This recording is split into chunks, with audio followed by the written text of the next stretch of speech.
Sequence start 10, 9, 8, 7, 6, 5, 4, 3, 2, 1.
Welcome. Good evening, everybody. Today is Monday. I am just getting back, actually a little while ago, from soccer practice. And thought, you know what? I've got enough time. Let's jump in and do a little show tonight. Good to see you all out there, although I hate to say it, but there's only a couple of people in the audience right now. I've got a subscriber list on YouTube of nearly 200,000 people. Used to be about 225,000. You know how many people we've got watching right now? Right at 30. 30 out of 200,000. So you tell me that's not YouTube suppressing this? Of course they are. Very frustrating to be a content creator making good stuff, and YouTube won't even send the stream out to my subscribers. So just a reminder, if you're out there and you are subscribed, even if in the past you have hit the notification button, the little bell icon, as others have reported to me, including my own wife, you need to periodically double check and make sure two things. One, make sure you're still subscribed, because some people have been unsubscribed by YouTube 4 or more times. But also what they're doing is they go in and they will switch your notification button. Either they'll switch it off or they change it to one of the other settings. When you go in to do the notifications, you have to not only click that you want notifications, but you want all of them instead of some of them. So probably one of the reasons that we've got so few people watching right now is because of that YouTube has gone in and goofed around. They've been doing it for years, but it's so frustrating. Friggin' YouTube. How about a little free speech? Anyway, so I'm excited to talk with you guys tonight about Jeff Epstein. I'm going to pick up where we left off a couple of episodes ago and talk with you some more about Jeff Epstein's case as it broke down there in Florida. The reason that I'm talking about Jeff Epstein is because it seems like hardly anybody else out there is anymore. Everything is either Charlie Kirk or whatever. Well, I'm not going to let it go. Donald Trump is covering up for one of the biggest sex trafficking schemes in U.S. history, maybe the biggest. There are a lot of powerful people connected to this sex trafficking network who are either in the Trump administration or are financiers, major campaign donors, and others. So, I'm not going to be distracted. We took some time. I did the couple of streams. I talked about the Charlie Kirk stuff some. And at the end of this show, if people have questions and want me to chat some more about it, I'd be glad to do it. But I consider, even though that's a legitimate news item, I think that this has been really good for Donald Trump in diverting attention away from his scandal onto something else. The fact is, Jeff Epstein was Israeli intelligence. Ghislaine Maxwell was connected to Israeli intelligence, just like her father, Robert Maxwell. It's not just that they were spying on America. It wasn't just blackmail.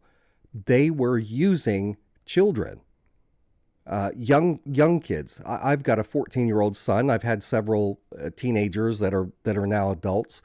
Let me tell you, if somebody exploited my 14-year-old the way that Jeff Epstein was raping these kids, if someone did that to my 14-year-old, do you think that I would ever let that go until I finally had justice? Absolutely not. So these were not my kids that were abused, but a lot of them were abused. And it sickens me that Donald Trump is bending over backwards to cover for these people. And it is even more than him. I know I never expect much from Donald Trump because I know his character. But what really sickens me are his supporters who spent year after year after year in social media screaming about how they were there to save the children, save the children. Well, now that the attention has turned toward the fact that it is Trump's circle that was abusing the children, now suddenly they're like, yeah, let's not talk about that anymore. Hypocrites. You make me sick. So I'm going to keep talking about it, because if we let this thing go now, the odds of getting it going again are going to be very slim. We've got to keep some momentum here while Congress is still talking about it, while the world is still talking about it. Starmer, Prime Minister over in the UK, he had to fire somebody, an ambassador. Was it the ambassador to the United States?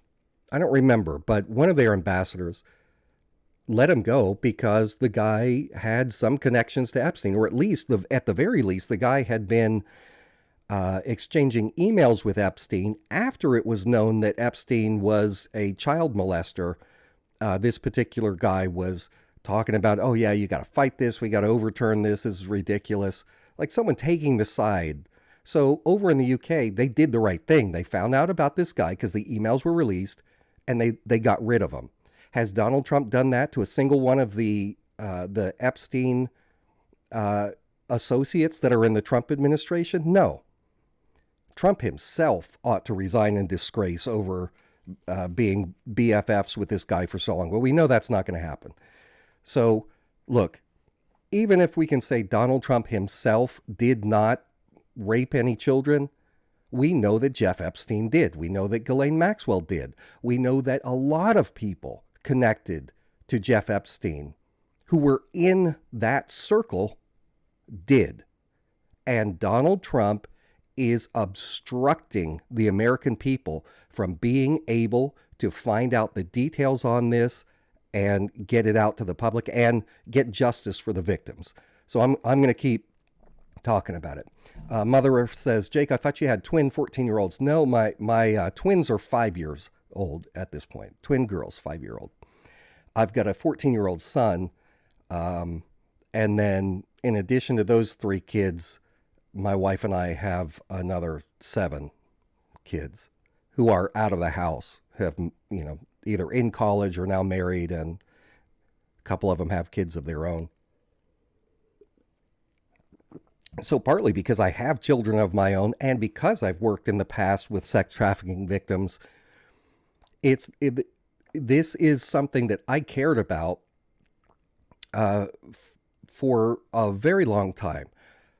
Here on Blackstone, we were covering sex trafficking long before Donald Trump even started, running for president again in 2016. So I'm not talking about this only because of Trump. I was talking about this years ago, before Trump came along. So I'm trying to be consistent here and not say, oh, well, it's the Republicans involved in this, so I guess we can just give it a pass. Heck no, I don't care what your political party is. You have any role whatsoever in raping a child, and all of society needs to come down on you or your network or the political establishment that may be protecting you. I don't care if Jeff Epstein was connected to Israeli intelligence and they're trying to cover up Epstein's network because it will expose the role of Israel. I don't care. If we have to burn Israel to the ground, I would rather do that than to let these people get away with what they've done. We need to send a message. You mess with kids and we will take you down. Where is the outrage over? Can you imagine if the self-professed Christian right actually cared about life as they claim they do? They would be out there in social media raging at Donald Trump for covering up what has been done to these kids. Raging. They would instead of going after all of the people, just like they're going after the people that have mocked the death of Charlie Kirk. And fine, if you're stupid enough to go out there and celebrate the death of someone like Charlie Kirk or whoever, you're going to get what's coming to you. But where is that outrage, that same degree of outrage? Where are all the vigils? Where are the marches? Where is everything for the victims of this child rape operation? I don't see the outrage. I know people talk about it some, but I see a lot of gatekeepers. I see a whole lot of people out there on the right. I don't expect a whole lot from the left. We just don't expect a whole lot from them. But I do. The people who have been cheering on uncovering the Epstein files and everything else, the people who have been pushing that for years to suddenly go silent, when their guy starts saying, yeah, this is all a Democrat hoax. Shame on you freaking hypocrites. So anyway, thank you so much for this $10 donation, my good friend out there. Let me see here. From Gina, always a VIP. Thank you very much for that. I appreciate you. And here's what I do. Every show that I do, if we get to a minimum of $20 in donations during the show, then I'll do a drawing for a prize. If we get up to $100 in donations during the show, then I'll up the kind of prize opportunities there are. So if you want to be in tonight's drawing, just make a donation of $5 or more. I gladly take any amount, but if you want to be in the drawing, $5 or more, that will win you a couple of different, or put you in the drawing, get your name in the jar here for a number of different things. One option will be our beloved Jeff Epstein, This Air Freshener Didn't Hang Itself. Okay, that's going to be one option as a prize. Option number 2 at the lower tier level of prizes is a Free Palestine bracelet. It's got Free Palestine in English and Arabic with the Palestinian flag on it. Another option for a tier 1 prize is a printed transcript of tonight's show with all of the information that I'm going to give you, with me signing it, and just a personalized letter to you that I'll mail to you. That's one option. And then the last option would be your choice of either a free month subscription to Substack, YouTube channel membership, or Patreon. That's if we get donations in below $100. If we go above $100, then we've got all of those as options, but also one gift option is going to be my Palestine support kit. The Palestine support kit comes with a desk flag, the bracelet, a lapel pin, Palestinian flag lapel pin, couple of random Free Palestine stickers, and I've got some literature that I would send you as well on that. That's going to be another option. And then the final option would be a 15-minute private phone call between me and whoever the winner is. So if you want to be in tonight's drawing during the show, go ahead and get your donation in. I'll put up on the screen here, because some people prefer not to do it by super chat. Here are the other ways you can donate.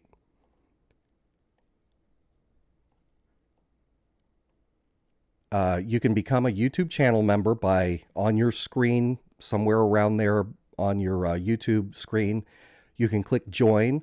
If you join at $5 and up, that gets you entered in the drawing. You can subscribe at $5 or more at Patreon, patreon.com/BlackstoneIntel, or you can go sign up at Substack, which is blackstoneintel.substack.com. Some people in last night's stream wanted to do PayPal, so they sent it to me at paypal.me/BlackstoneIntel. There is buymeacoffee.com/BlackstoneIntel. And finally, I haven't put it on here, but some people have been asking for Cash App. I got a nice donation last night on Cash App. And that is my address is $Jake Blackstone 333. $Jake Blackstone 333. So I'm going to leave this up back here. And we're going to go ahead and jump in with the show. And then what I will do is recognize everybody that has donated, answer questions, and we'll do the drawing at the end. Gina gave another donation, said, love being educated by Jake. Thank you, Gina. I appreciate you so much. And another one, just because I love a Palestinian. Gina, you are on fire tonight. Guys, if you're out there, jump in and Be like Gina. Oh, good. We're up to 86 viewers, so we do have some people tuning in. Let's go ahead and jump in here.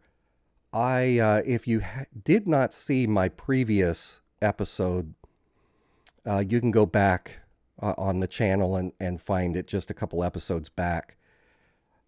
Tonight we're going to be talking more about Jeff Epstein. Thank you, Mother Earth, for putting that in the chat there. We left off last time with Mary, the 14-year-old daughter of a Cuban immigrant who was recruited by her boyfriend's cousin. In that episode, I mentioned this cousin's name was Wendy Dobbs. Her name is actually Haley Robson, but we'll get to that in a second. So Mary, which is a pseudonym, she was recruited by her boyfriend's cousin to give sensual massages to some guy she didn't know, some powerful man who we now know was the Mossad asset Jeff Epstein. Wendy is how this girl Mary was introduced. Okay, Wendy was originally identified in public writings by that name because she was still a minor at the time that some of this information came out. So they gave her the pseudonym Wendy Dobbs. But she's an adult at this point, and she herself has come forward and identified herself. So from here on, I'm going to use her real name. Haley Robson is her name. All right. So Mary was the string that was pulled to start unraveling this guy's empire, Jeff Epstein's empire. In fact, can I hang him up here? Can we hang Jeff Epstein?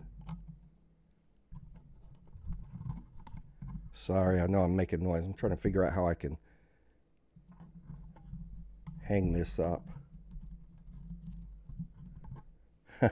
Jeff Epstein. What a crook. All right. So Mary was the string that started unraveling this guy's empire. After getting in trouble at school, she was in a fist fight with another girl fighting over a boy named Joe. Authorities started trying to figure out why Mary was carrying around a wad of hundreds of dollars in $20 bills, carrying it around. She ends up confessing that she had gotten the money for providing some services to this guy, Jeff Epstein. Those services we talked about in our last show, and that included the dirty details of the massage that she gave him. Now, the original Palm Beach cop that was assigned to this case was a very green police officer named Michelle Pagan.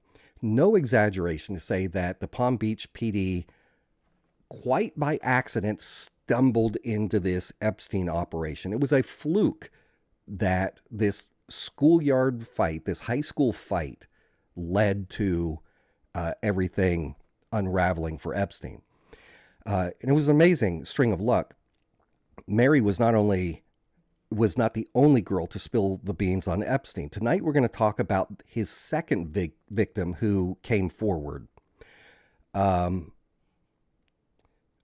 Let's see.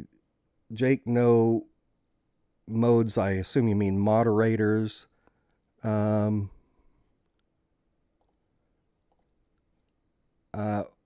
I'll pop you in there as a moderator if that's what you're talking about. There you go. So you should have a little mod power. Use it with discretion. All right, so let's jump right in. Palm Beach, Florida is the area where Epstein lived. That's where Trump lived. This is Mar-a-Lago. But just as kind of an aside, Palm Beach, Florida is also where, back before 9/11, this is where the guy Mohammed Atta and some of the other alleged 9/11 hijackers were down there partying it up before the joint intelligence operation on September 11th by the CIA, the Mossad, Saudi intelligence, additional support from the Pakistani ISI. They're the ones that really perpetrated this, regardless of whatever role these men may have played. Some of these hijackers, it could be argued, were patsies set up to take the blame for this operation. But I'm going to save that for another episode. This is not about 9/11. I don't want to get off into the weeds here. Ironically, in March of 2001, the Palm Beach Police Department got a new police chief. His name was Michael Ryder. Ryder had been a cop for a couple of decades by this point. He even had anti-terrorism training by the FBI up at Quantico, up there outside of Washington, D.C. So here we are in March of 2005, skipping forward to 2005. Chief Ryder has been a cop for 24 years at this point when Officer Pagan learns from Mary over at the school that Jeff Epstein had paid her for sexual services. Mary was 14 years old at that time. Ryder had actually met Jeff Epstein the previous year because Epstein had personally brought over a check for $90,000. It was his donation to the police department for, they were trying to raise money for a gun training simulator. And he was like, you know what? Let me see if I can buy off the police department. So he goes and he takes this check in. Now, unknown to Epstein at the time, Chief Ryder actually had already been alerted to this guy possibly being a problem. And Ryder, earlier in the previous year, in 2004, he had assigned a couple of cops to surveil the Epstein home that was a mile away from Mar-a-Lago. Because some neighbors complained to the police. They said, look, something fishy is going on. We see these girls. We think they're teenage girls, underage girls. They're going in and out of this guy's house all throughout the day. Something is weird. And so Ryder assigned some cops. Now, at that time, the cops who checked it out, they said, yeah, there are girls going in and out. We think that they're legal age. Odds are they're probably prostitutes, but really there wasn't anything to go on, so they let it go. And there may have been reasons that it was let go beyond that. Hey, thank you, R Factor. R Factor, you donated last night. Thanks for joining in again. And of course, every $5 donation gets you in. So that's 2 entries into tonight's drawing. So what ended up raising the chief's eyebrows here was that a young woman was accompanying Epstein, going in and out, not only at the house, but when Epstein comes in with this $90,000 check, he's got, she looks young, very pretty girl, and Epstein was very, he's very dismissive. He didn't even bother saying, oh yeah, this is so-and-so. Didn't introduce the girl while he's talking to Ryder. She was kind of like his little tag along, and he's going to the police chief. Later, Chief Ryder learned who this person was. She was 19 years old, so she was legal age. Her name was Nadia Marcinkova. Who she turned out to be was one of Epstein's live-in sex slaves. Very pretty girl. Became a pilot. So while Ryder thought Epstein was definitely shady, maybe he was hiring hookers, they had nothing else to go on. And so that was the extent of their first contact. Now, if we skip back to March of 2005, this is after Mary's revelation about Epstein. Chief Ryder's like, you know what? We got to get some people back on this guy. And so he puts a team of detectives into action. And for the next 5 to 6 months, really not a lot happened. Real life detective work is not like what you see in movies or TV crime dramas, where you've got one episode and they've got 24 hours for the sake of the TV show. They seem to always get all of the evidence and put it all together. Cops solve the cases. You've got sharp prosecutors. They all work together, and within the space of 48 hours, they've got this criminal locked away. Okay, that is not how it works in real life. And I saw how it actually works because my ex-stepfather the guy who had been recruited into by the CIA into the Phoenix program as a sniper assassin back during Vietnam. They after Vietnam, after he had done his work for the CIA, he moved to Miami, Florida, and they set him up as a narc, as a undercover narc for Miami Vice. So having had a cop in the family, I saw that real cases take time to develop, time to build. It can take months, sometimes a lot longer. So in the case of Jeff Epstein, you got to remember Palm Beach was not his only home. He wasn't there year round. You couldn't have people on him constantly because he was dividing his time between his Palm Beach mansion, his mansion in New York City, where he was next door neighbors with Trump's current commerce secretary. I mean, literally right next door, like adjoining condos. That's how close these guys were. So Palm Beach, New York, he was spending time at his Zorro Ranch in Albuquerque, New Mexico. And of course, he had his place in the Virgin Islands. And in addition to these homes, he spent a lot of time vacationing around the world. We now know that he had a place in Saudi Arabia because he was also connected to Saudi intelligence. So it was not easy for these local cops to gather intel on this guy. So to build a strong case and try and nail Epstein for more than just that incident with Mary, which they could have gone after him with that, but they suspected from all the reports of all the additional girls, there's probably a lot more going on. The email address is jake@blackstoneintel.com for those asking in the chat. So what Chief Ryder is doing is he's trying to build a bigger case. And so he's got to locate some of these other girls who have been victimized. Not just find them, but the hard part is get them to talk, which is going to be the real challenge because a lot of these girls, very few of them came from really good, solid homes. A lot of these girls came from troubled homes, foster homes. Some of them had been in and out of the juvenile system at this point. So as quietly as they could operate, Ryder's detectives go on the hunt. What they didn't want to do was alert the wrong people. They didn't want to be real public about this. They didn't want to go snooping and asking people they didn't know because they didn't know who was loyal to Epstein, who might go and tip Epstein off. And if he found out about it, he would be so much harder to catch. So one of the first things that Chief Ryder did was he authorized a trash pull. And the way they did this was they identified a 50-year-old Haitian man who was running the garbage truck on Epstein Street. And they talked to this guy. They're like, look, keep your mouth shut about this, but we need you to do something. When you pick up the trash at Epstein's place, set it aside, deliver it to the police station. And so he agrees to do that. And Ryder's detectives are hoping that they can find some usable material in these trash bags. And so the cops start going through the trash. They're finding scraps of paper with various girls' names on them, including the names of Mary and Haley Robson.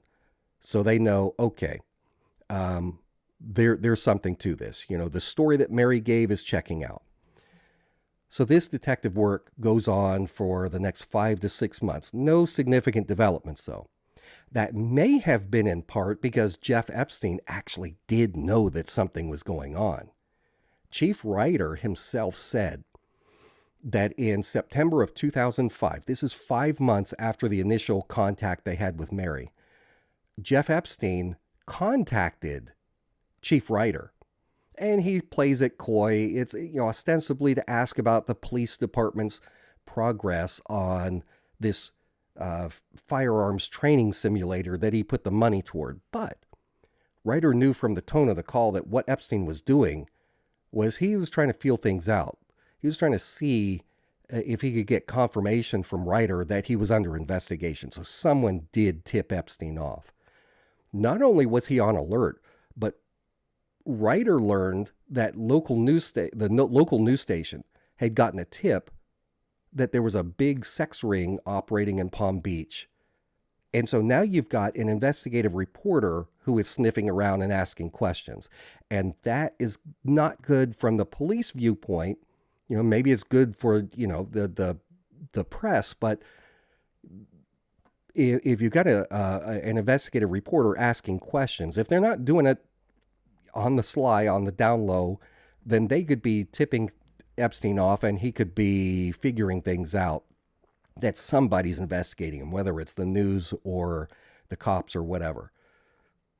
So what the cops were worried about was that if the press went public with this story, it would spook Epstein, and he may just stay away from Palm Beach completely for some time, and that would basically shut down their investigation. So here's Ryder. He needs a break in this case. 5 months, 6 months have passed.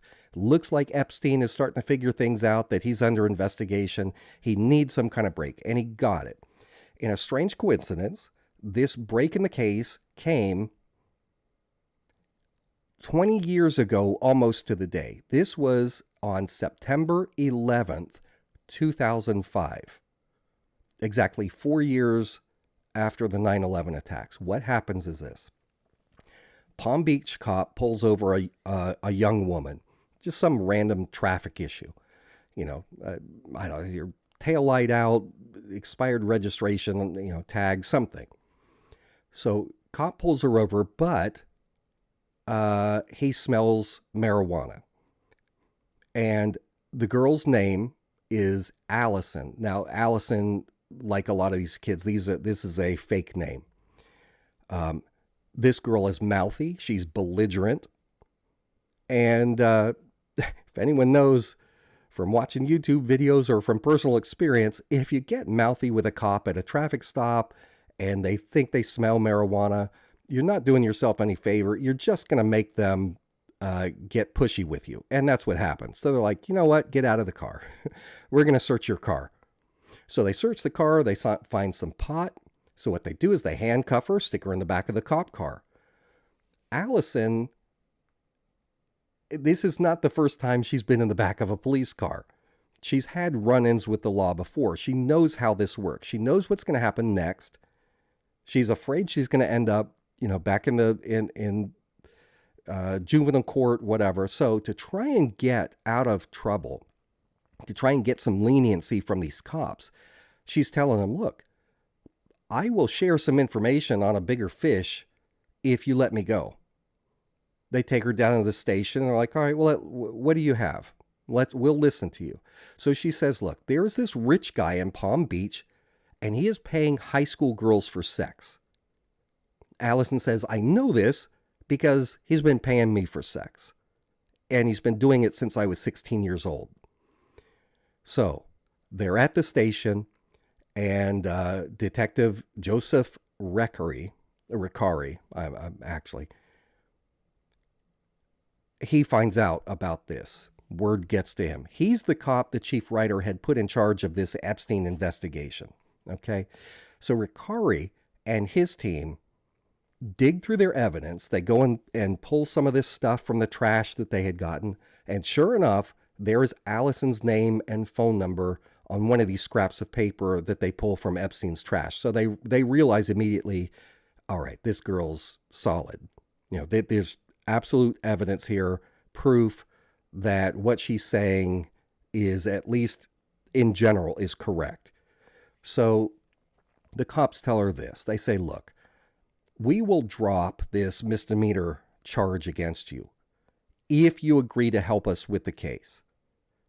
And that's how this girl, Allison, became Jane Doe number 1 in the Jeff Epstein investigation. So what I did, this is a few years back, what I did was I actually several years ago, when I was looking at writing a book about this stuff, I pulled a copy of the transcript of Detective Ricari's interview with Allison. And she describes how Epstein sexually groomed her little by little, and eventually how he gave up being patient and just raped her.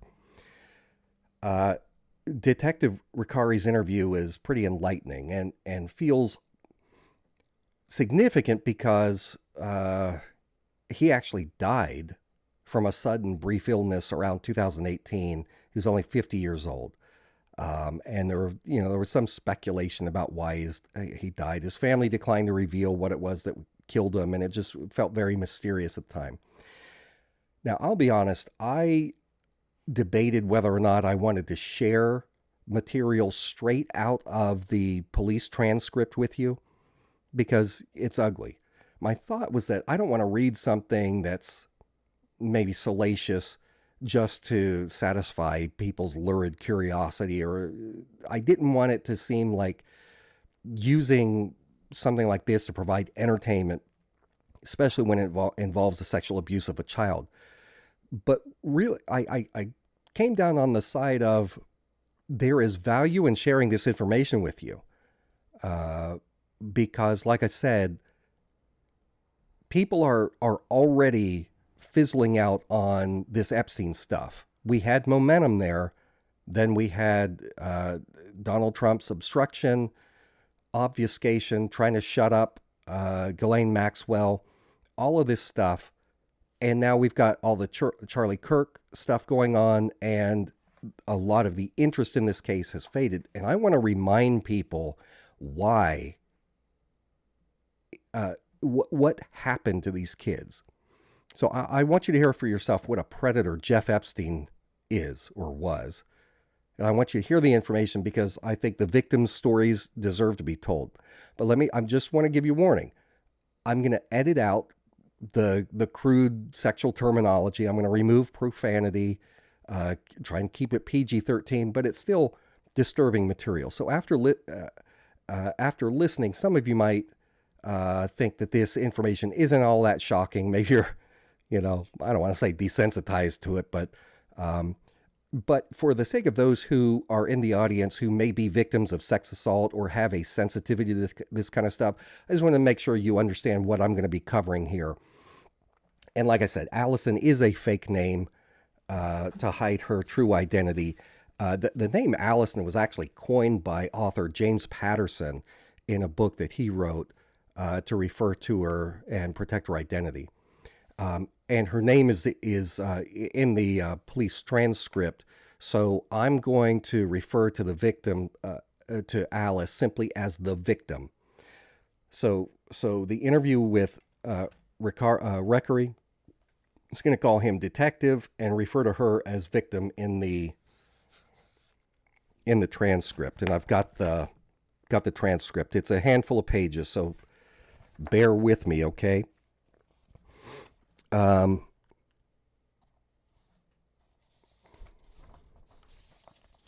try and read it quick because there's a lot here, but I think it'd be interesting. It's true crime. I think that it would be interesting to see, to have this piece of history and see exactly what happened. This is the second person to confirm to the police that they were molested by Epstein.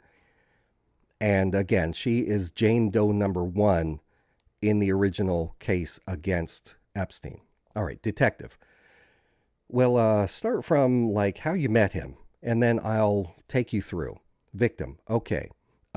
We, talking about her and a female friend, worked at Hollister together at the Wellington Green Mall, and I was mentioning to her how I wanted extra money to go to Maine. I wanted to go camping for the summer, and I couldn't afford a plane ticket. And she goes, "Oh, well, you can get that plane ticket in 2 hours." I said, "What are you talking about? Like, that didn't make any sense to me. A plane ticket in 2 hours. What are you talking about?" And she goes, "Oh, we can go give this guy a massage and he'll pay $200 for like 45 minutes or an hour."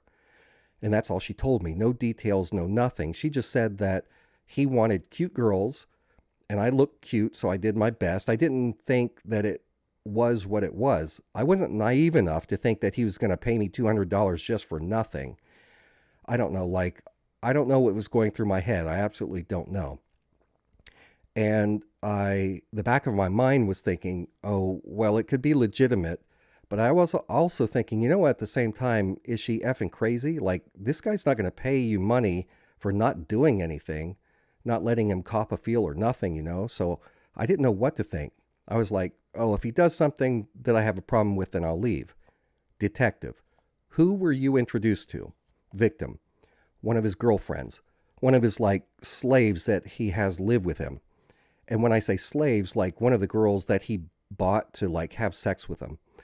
I was introduced to one of them, probably Sarah. I was introduced to Sarah. That's his assistant. And I talked about Sarah some in the previous episode. That's his assistant, I think. I think they have sex, but I don't know. I was introduced to his assistant, Sarah, and she's the one who told me that he would be ready in a second. And from there, I met various other girls. I didn't pay attention to who they were, though. So we were waiting on the couch in the bathroom, and Jeffrey comes up, and he's like, hey, I'm Jeffrey. He just introduced himself, and I remember this because I was pissed off that she got paid to bring me. I was pissed off. He hands her a wad of $100 bills and says, thank you. And she says, I'll wait for you downstairs. And I was like, all right, I'll see you in a little while. And that's how I was brought to Jeffrey. Hold on. I'm picturing in my head, I wore a skirt. I remember specifically what I wore. I wore a skirt and just a regular t-shirt. And I was massaging his legs and he asked me to take off my skirt. And I think I said no at first. And he's like, come on, you're not showing. He talked me into it, basically. He's like, oh, you're not showing anything. Or he did something, I don't even know. So I ended up taking off my skirt. And then he goes, well, I think he just started touching, the top of me. So, and then he asked me, detective, when you're saying the top of you, you mean your breasts? Victim, yeah. And then he asked me to take off my shirt. So I took off my shirt, but I kept my underwear on. And I wouldn't take my underwear off. I told him no. And he still paid me the same amount. And that was that. I went home. Detective. So in other words, victim, finished with himself and that was it. Yeah, he ejaculated specifically. Detective. That was the first time you went there? Victim. Mm-hmm. Detective. And I know, take a deep breath. I know I can see it in your eyes already. From then, you went there multiple times. Victim. I had problems with it, with what happened the first time, but $300 for 40 minutes, that was a lot for a 16-year-old girl making $6 an hour. Detective. So you're saying you're sure you were 16. Victim. I don't want to say I'm sure of my age. I was under 17, 100%. Detective. Okay. The first time you went, when he masturbated, did you see? Victim. Giggles. Detective, did you see his member? Victim. Oh, I thought you were going to ask me if I saw his, how can I say this? Ejaculate. Detective, no. Victim, I saw all of the above. Detective, you saw him naked, fully naked? Victim, yeah, 100% naked. He had a towel on for some of it, but that doesn't mean anything. He was naked. Detective, he took off the towel. Victim, I saw everything. Yeah. I'm sorry, he is circumcised. My bad. He's circumcised, 110% sure. A matter of fact, he has some sort of birth defect on his thing. I don't know what it is. She giggles. I've never really looked at it because I've never done anything anywhere I had to touch it. I've never touched it out of the whole time I worked for him. I never touched his penis. I'm pretty sure he rubbed it against me, but I've never been okay, I'm letting you do this or I'm going to do this to you. It's really weirdly shaped. I don't know. Do you want me to tell you this? I'm just really embarrassed. It's like a teardrop, like a drop of water. It's really fat at the bottom and skinny on the top where it's attached. And he never gets fully hard ever. I could just tell by looking at it, by looking, you can obviously tell if you're hard or not. And I could tell that he wasn't. Detective, the next time you went, or as you continued to go, did it escalate more? Victim, mm-hmm. I don't remember how long it took for me to start working for him regularly from the first time I went there, but I started working every day. Every single day he was in the country, I would be there. And I told him that I wouldn't let him put anything inside of me. That was my rule. Nothing inside of me. No fingers, no nothing. Absolutely nothing inside of me. He increased my pay to $300 or $400 as long as he could touch me. I swear I never touched him the whole entire time. I never ever touched him, but detective, how many times would you say you went? Victim, hundreds, hundreds. He used to tell me I was his favorite. He bought me a car. He bought me, detective, this Jeep that you're driving? Victim, no. I had a brand new Dodge Neon. I got a plane ticket to New York. I got spending money whenever I wanted, like I was in there deep. He asked my parents to emancipate me so I could live with him. Or he didn't ask my parents, he asked me to ask my parents. I'm sorry. He actually wanted me to come live with him. Detective, as like his girlfriend? Victim, sex slave, whatever you want to call it. Yeah, but it escalated. He just increased my pay as long as he could touch me. I wouldn't let him put anything inside of me. And then one day he just did. One day he just put his hand, like his fingers, and detective, how long would you say from the very first time you went? Victim, months. Honestly, I never kept track, like of what happened when. I just can tell you in which order things progressed. It was like towards the middle of the end of my school year, but I remember that for the last like 6 or 8 weeks of high school, I didn't have a car because I gave it back to him. Because he asked me to have sex with him and like suck him and stuff. And I was just like, no, definitely not. I was like, I'll let you touch me, but I'm not going to do that. Yeah, the car was a Dodge Neon 2005. He got it for me before the new year because I remember I got it. It was an edition that was a year before they were supposed to come out. So if I got it, I obviously didn't get a 2006 because that's this year. I got a 2005 Neon in 2004. Only 7 miles on it when I got it. The car was awesome. I gave it back before I graduated. It got too sticky for me. He wanted more than I was willing to give. I didn't want to suck his blank. I didn't want to have sex with him. I never did that, and I wanted to be able to walk away from this saying that I never did that. And I'm glad that I did, but I lied to him when I gave it back. I didn't want to burn my bridges because he was a spectacular connection to have. Spectacular. Even when I didn't work for him, until this day, I haven't talked to him in like a couple of months, but if I called him today, he would give me as much money as I asked him for. He doesn't know that I hate him the way I do. I kept that connection. I figured he used me, I'd be able to use him. I hate to say it, but I figured if I wanted to use him, I could. Detective, okay, let me bring you back a little bit. When did things start to escalate as far as things happening when the massages were given? Victim, they escalated whenever he wanted. I don't clearly understand the question. Detective, okay, the first time you went, you were naked. Victim, and the little steps that things progressed? Detective, right. Victim, well, I went and I wouldn't take off my panties at first. And then he got me to get naked. Then he got me to let him rub me. Then he got me to let him stick his fingers in me. Then he got me to let him go down on me. Then that was pretty much the gist of it, except this one time where he bent me over a table and put himself in me without my permission. And I flipped out. I'm sorry, I didn't ask you, but I don't count that as me having sex with him.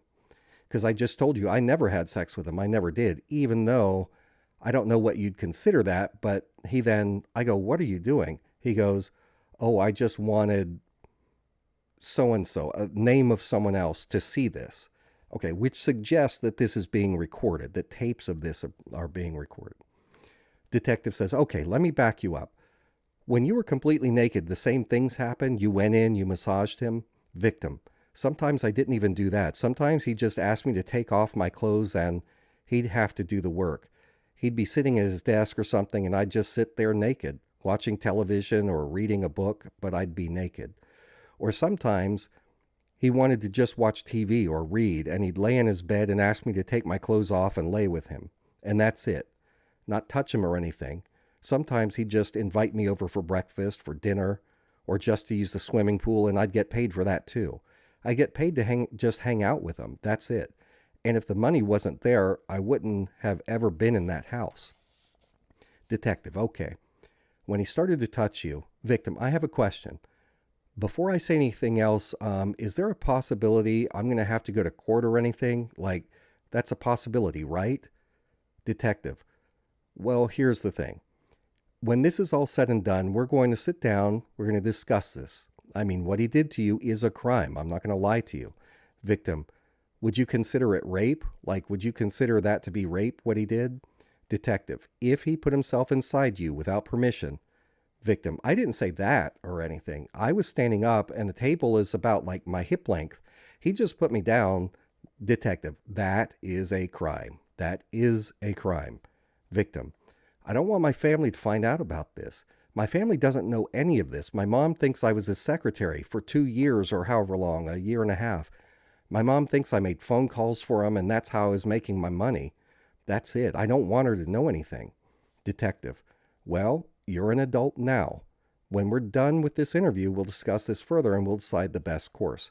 Victim, because Jeffrey's going to get me. You guys realize that, right? He's going to figure this out and I'm not safe now. You understand that, right? I'm not safe. Detective, why do you say you're not safe? Has he said he's hurt people before?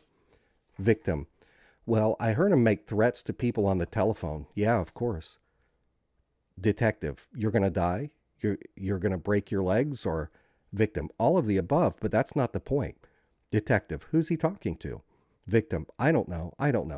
I heard those conversations. I mean, I've been in the room when he was on the phone and he threatened, like witnessed lots of things. I just don't know what specifically you want to know. Detective, everything. Victim, I used to go there every day. Like I don't know how many other girls he was saying, you're my favorite and I want you to live with me too, but I was in about as deep as you can get. Detective, he had quite a few girls he would say that to. Do you have any formal massage training? Victim, hell no. Detective, all right, I was just asking. Victim, he would kiss me and stuff too. I remember that. When he kissed me, he was jerking off. He would like rub himself on my breasts and I was extremely uncomfortable. I would maneuver myself away from that activity. I'd get up and I'd move myself somewhere else or I don't even remember. I would stop whatever was going on without saying. I'd say, can you get the F off me? I would stop it without, I would stop whatever was going on without saying, can you get the F off me? I would stop it without saying stuff like that. Detective, okay. Victim, I wouldn't let him put anything in me until one day he did just out of nowhere. And I said, wait a second, my boyfriend, we had this thing. You can't do that. I'm allowed to work here as long as you don't do that. And he said, okay. Well, a couple months later, I guess he assumed me and my boyfriend had broken up and he just did it one day. He just did it without asking or anything. And then I said, what are you doing? I said, that's not cool. And he goes, oh, I thought we did that last time. And I said, no, we did not do that last time. And then he goes, and then he just offered me more money. He's like, well, why don't I just give you some extra and we can try this out? And I was like, all right. Very hard guy to say no to. I don't know if any of you guys ever talked to him. Well, if you ever talk to him, I mean, he straight up tries to control the situation. Every word that comes out of your mouth, it seems like he knows what you're going to say. Like that's his job. That's how he made his money, is knowing what people are going to say and what people are going to do. Detective, what did he tell you he does for a living? Victim, well, there's a couple of things. Things I found out for myself, things I looked up on the internet. What he specifically told me when I asked him for the first time was, oh, I'm a brain scientist. And I said, what the F is a brain scientist? I was like, that's not a real job. Tell me the truth. But anyway, his explanation was, it's my job to know how people's brains work. And I said, whatever the F that means, whatever. You're like some old guy who's unintelligible in the transcript. You know what he promised me? Here's the reason I held on so long is he promised me that I would get into NYU, that I would get into NYU and he would pay for it. And I waited and I waited and I scored great on my SATs. I would get 4.0, like I did great in school. I filled out my application and he told me that it wasn't good enough. So I filled that out again and it was like 3 times. So I'm pretty sure he wasn't checking into it. He was just telling me that he was. But I think he had a lot to do with the reason I stayed there so long, because my dream was right in front of me, and it's so far. Detective, aside from having been with name redacted, was there anybody else you brought into the house? Victim, I brought a few people because it got out like this. Like everybody at the school knew, everyone talks. Detective, it was a circle. Victim, yeah, it was a circle, a little circle. Not that I would want anybody to get involved. I brought girls I didn't like and frankly did not give a blank about. Girls that I knew were skanks that would do anything. Girls that would just like suck D in the bathroom at school. Like not even people I was friends with. I'd just hear a rumor about a girl and be like, hey, I know a way you can make $200. How about I would tell them flat out, like, this is what you've got to do. Are you cool with this? Because I'm not going to take you if you're not. I told them. They all know that I got paid to bring them. It was actually name redacted. She took her shirt off. She was a little overweight, so he didn't want anything to do with her. She was my best friend, but she was another story. I did care about her. But she lost her house and stuff and really needed money. She was homeless. She had nowhere to go. So she did it out of desperation. Detective, did he ever hurt you? Victim, sometimes he got violent, yeah. Detective, violent as in victim. He pulled my hair a lot harder than it should have been pulled.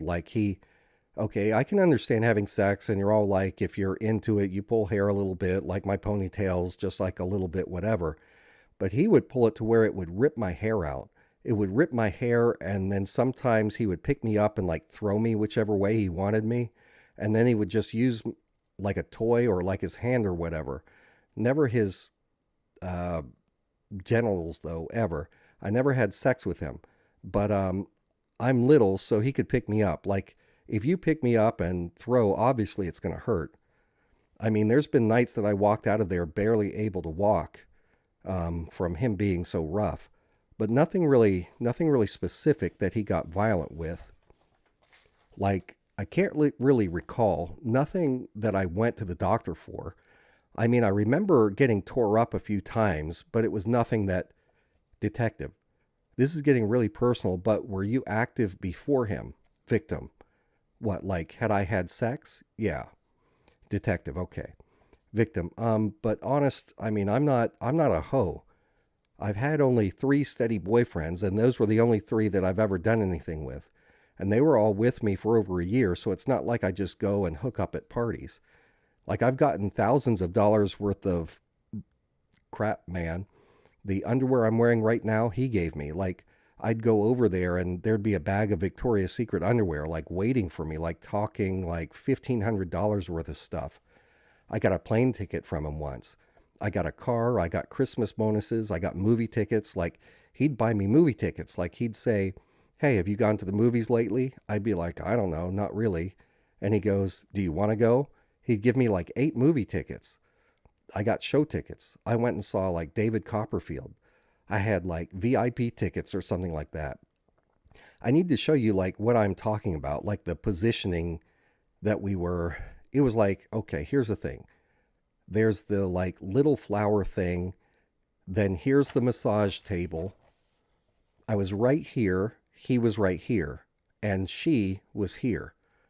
And I was standing up and he just pushed me over the table and he did this thing with me. Detective, okay, were you facing the table? Victim, I was face down on the table, like face down, hands like on my head holding. I don't mean, I wasn't fighting really. So I don't know if he was holding me down to kind of stop me from fighting or what he was doing. He was just really weird. He was into really weird stuff. Like, I was just bent over and my face was on the table. I was face down on the table and he did this thing. So, but anyway, name redacted, was right here. And I'm pretty sure she was naked and the couch is like right behind, but that's how it happened. He was only in me like a minute or two. I don't even know if you could say that long. He put it in, did a couple of pumps or whatever you want to call it. And I was like, what are you doing? He's like, oh, I just wanted to see this. Then that was that. And that's the end of the that transcript there before there's a little bit more. But anyway, that is an actual interview of one of these victims describing in detail what happened up there at Jeff Epstein's house, the same house that Donald Trump kept coming to hang out with Epstein in, and vice versa. Epstein would go a mile down the road to Mar-a-Lago.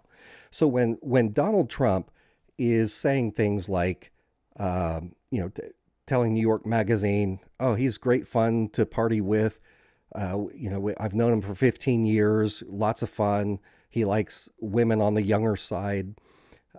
When Donald Trump is hosting a private party for just him and Epstein, with a bunch of girls that are brought in to model and show off,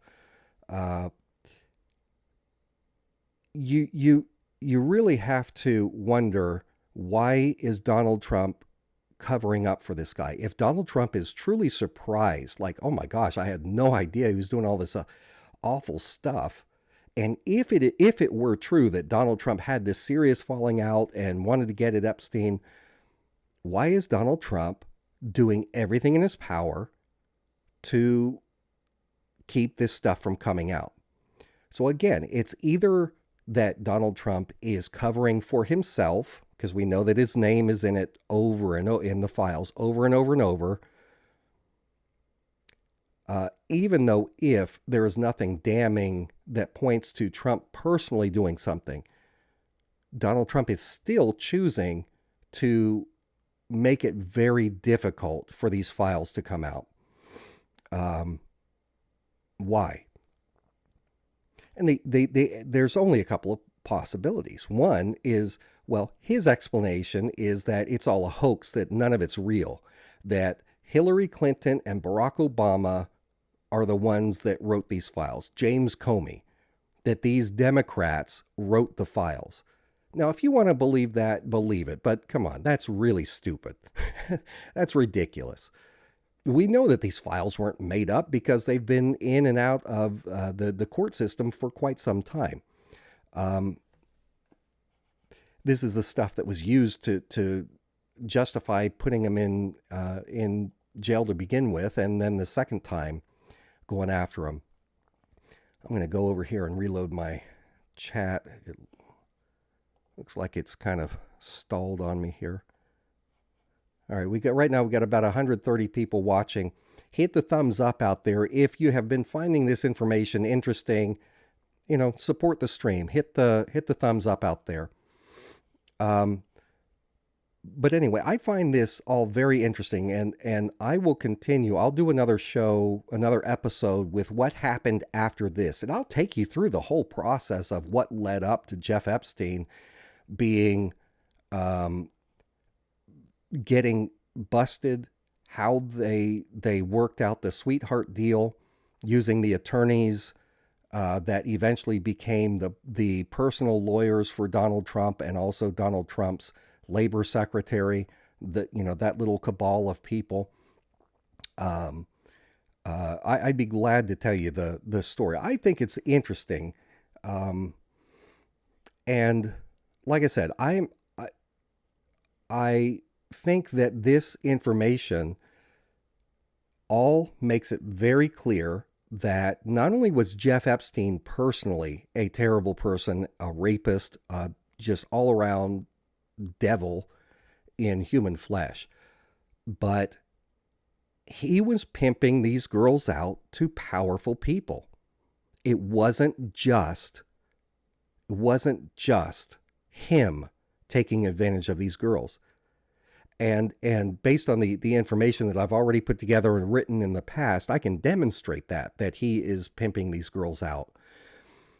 So I'm very disturbed that the Trump administration is making the false claim that they have reviewed all the 100,000 plus pages of files, and there is no actionable evidence that anyone other than Jeff Epstein did anything wrong.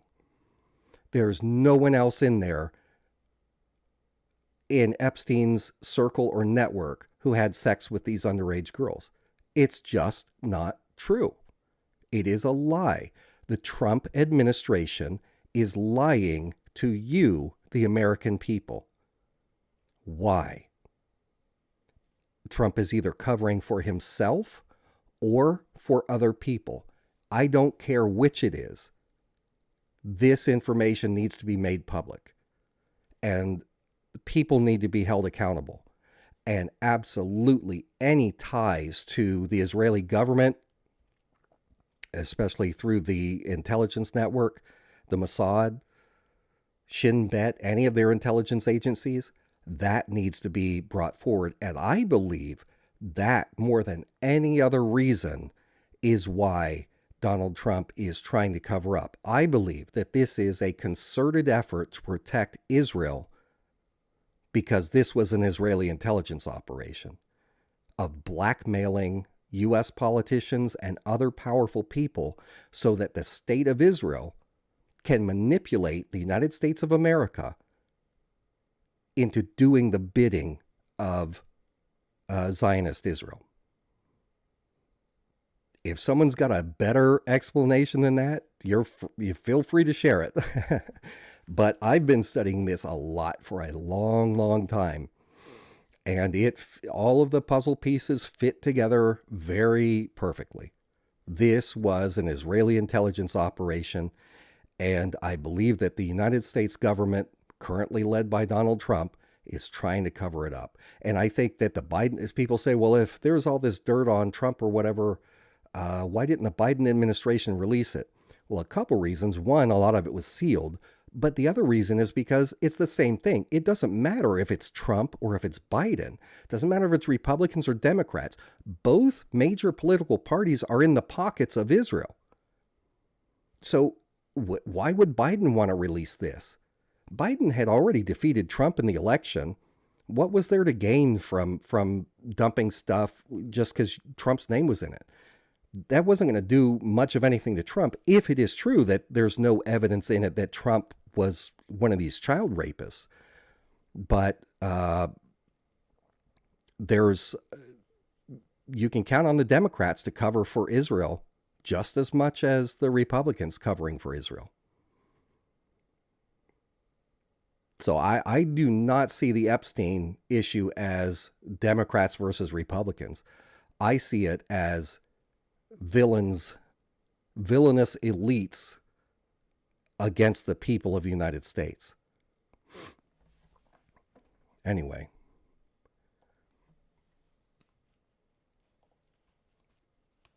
So that's what I think. All right, let's go ahead and take a look here and get ready to do our drawing in just a minute. For those that tuned in late, we are getting ready to do a drawing for a prize. I'm going to put on some music here, some obnoxious music, just so I can take a couple minutes to write out names for this drawing. If anyone wants to be put into the drawing that has not already donated, now's the time. We're going to be doing a drawing for, one option is the Jeff Epstein, this air freshener didn't hang itself. Okay. And it's up to you if you want to rework the string to another location. That's one option. Option number 2 is a Free Palestine bracelet written in English and Arabic. One is going to be a copy of tonight's transcript, along with a personal letter. I'll autograph tonight's transcript. All of this information I've given tonight, I'll put it in a transcript and send it to you, is an option. And then the last option would be one of the a subscription to either my Blackstone report on Substack, subscription to the Blackstone YouTube channel membership or Patreon. So if you want to get in on this, now's the time to get that super chat or other donation in. Let me get some music one here. I'm going to write out the slips of paper.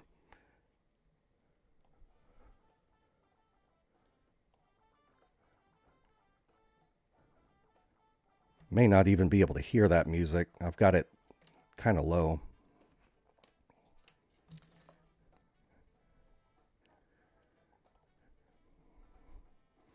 And then after the drawing, we can do a quick Q&A if you guys want.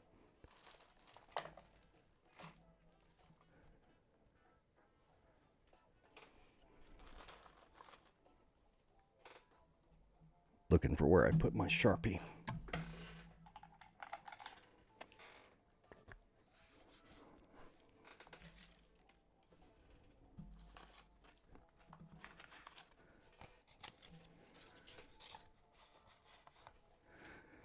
All right, we started out. Gina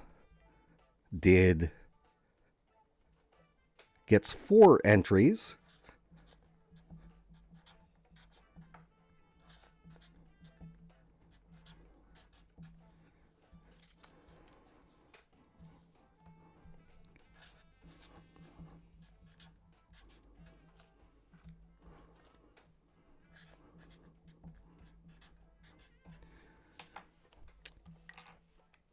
All right, Gina, we've got 1, 2, 3, 4 entry slips for Gina.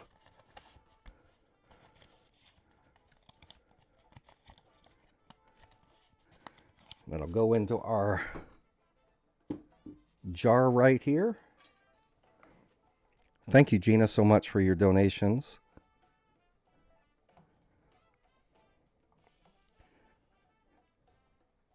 Then we have got R Factor. R Factor won our drawing last night. Remember, R Factor, let me know at jake@blackstoneintel.com which prize you want. So R Factor, we've got 2 entry slips for you for tonight. 1 and 2 into the jar. Thank you, R Factor, for your support. Okay. And that's it for the super chats.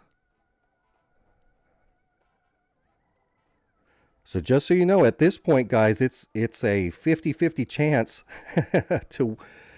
It's only two names in the drawing, I think. Let's see. I don't have any.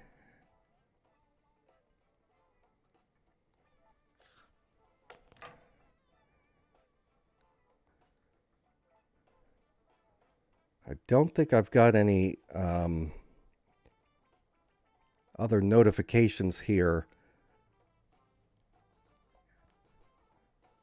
If someone has donated through some other means, whether you've signed up somewhere else, let me know, because I'm not seeing anything else. I've got just R Factor and Gina's donations. Tell me in the chat, has anyone else signed up? Or, I'm sorry, not either signed up or made a donation? Let me know out there. There's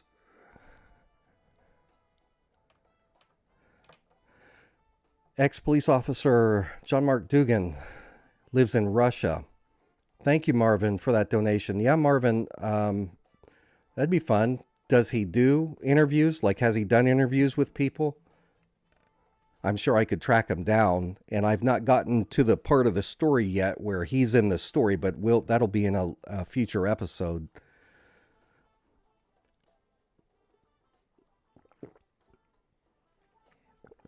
Gina says, been here many years. Appreciate you. Thank you, Gina.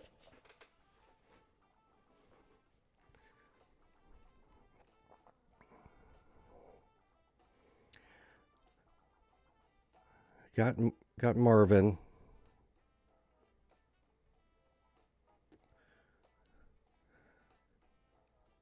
We give it just another minute here. If anyone wants to get a super chat or anything in to get into this drawing,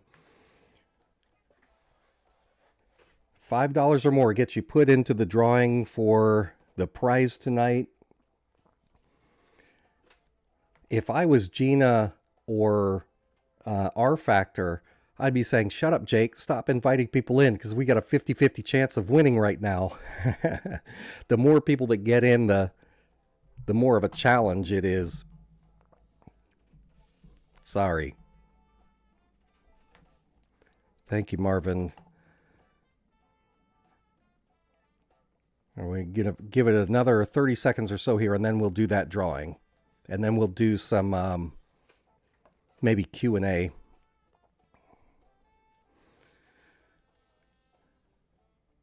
This is going to be a... Hey, Mia! Yay, Mia Segara! This is going to be a record for me. A record short live stream. We'll finish in under 2 hours. I rarely can finish under 3 hours in a live stream. I was just looking, Mia, to see if I had another slip here from one of your previous entries.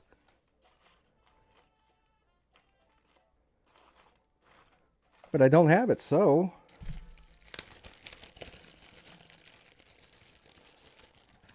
I've run out of pink slips, and so now, Mia, you'll be our first yellow slip.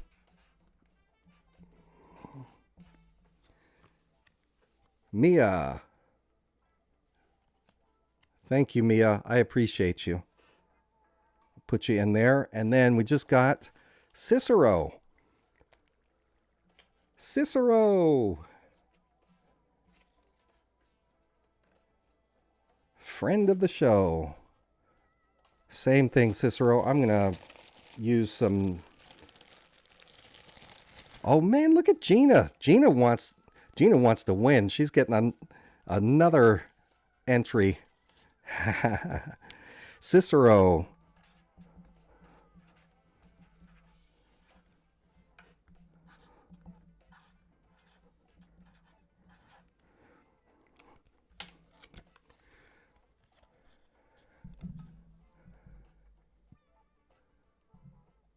Thank you, Cicero.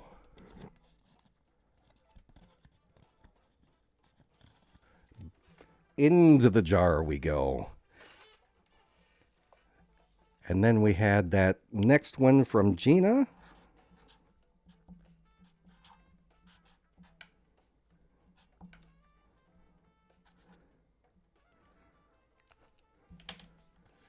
Gina.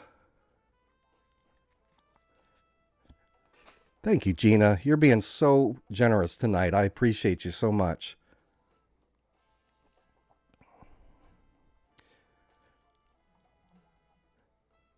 All right, and then we've got Carol.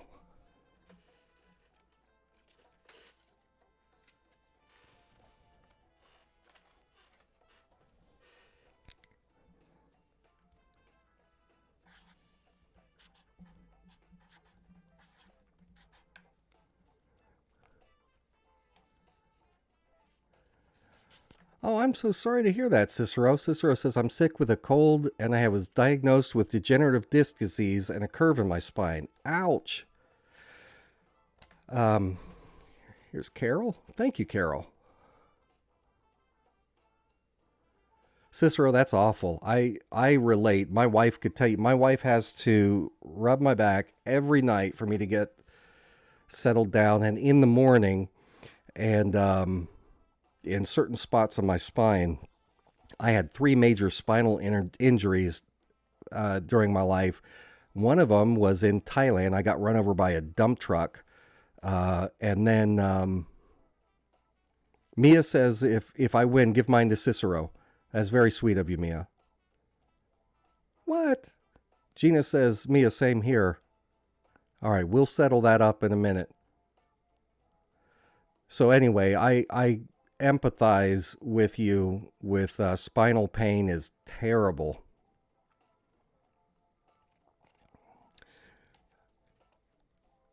All right, so we've got Carol in there. All right, so we've got several names in the jar here now, and I will give it the final 15 seconds here. If there's any last minute entries, going once.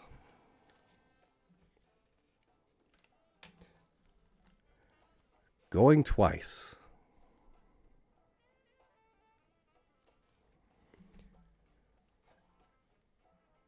Sold. All right, let me turn this music off, which I think is so low. Could you even hear that out there? I can hear it through my headphones, but it's very low. American Veritas, can you add me to Jake? What do you mean, American Veritas? Are you doing a donation out there now? Is that what you mean?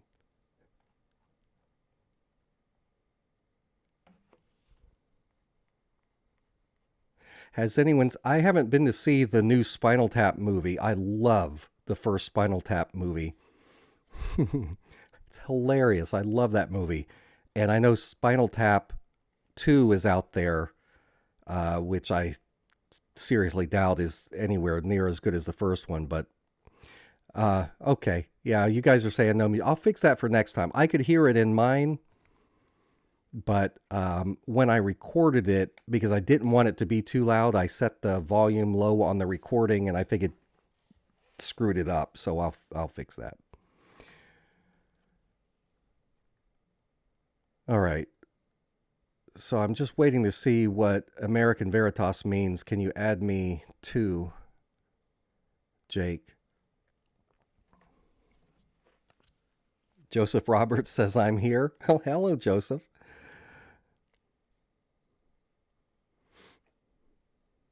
Oh, no, I thought you were taking anyone's name in the contest. I just joined the live stream. Sorry. Oh, okay, I got you. Well, yeah, everybody would want to be in. All right, so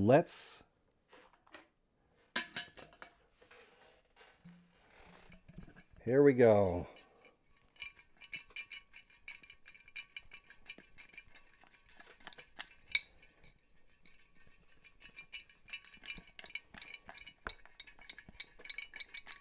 Okay, now you guys will see more than I can see what color slip I'm picking out, but I'm just going to reach in, stir it up, and grab the first one that my hand closes on.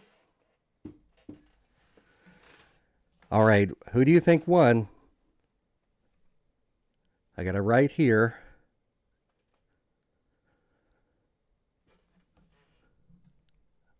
It's a yellow slip. Who could it be? The winner of tonight's drawing is Carol.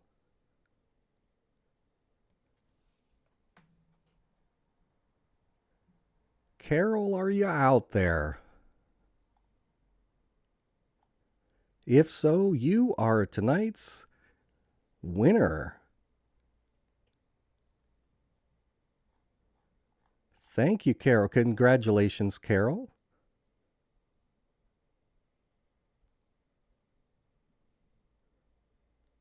Let us know out there in the chat if you're still out there.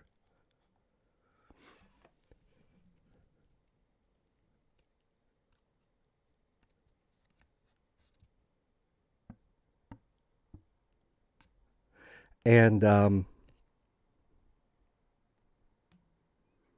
there could be a little stream delay too out there between my screen and what you guys are getting out there.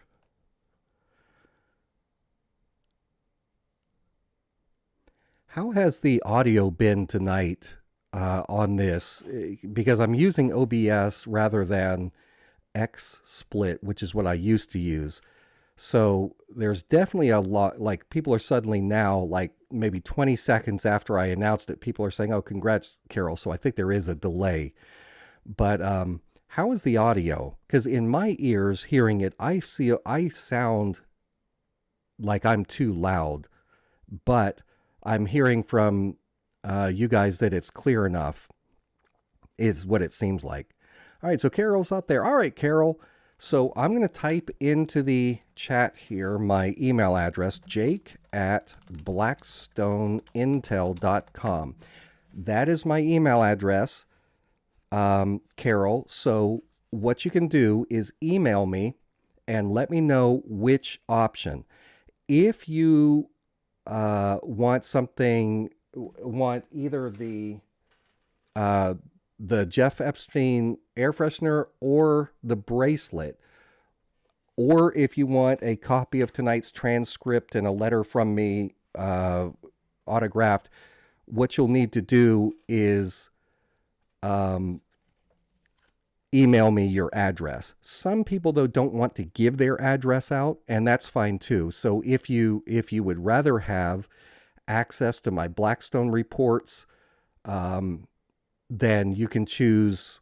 I put out the same content on all three: the YouTube channel membership, the Substack membership, or the Patreon membership. I will gift to you a month of free membership to any of those. You'll just have to contact me and let me know your email address. You know, I'll pull that from whatever you email me, and then I can send that to you. But anyway, you'll get one of those things. Put in the chat, guys, what other gifts would you like to get? Some of you have won previously, and you probably are not motivated by getting the same things again. So what things would you like to get? Someone suggested I should do like autographed photos of something, either of me or some Blackstone related thing, and autograph that and send it. And I know that sounds silly, but I love collecting autographs from people. I showed off some of those last night. Jonathan says, Blackstone hat. I do have some hats left. What I do is if there is a certain amount of, because some live streams I do, I'll get like $10 in donations. And so it's actually a losing proposition to give out certain prizes where the value is greater than the donations. But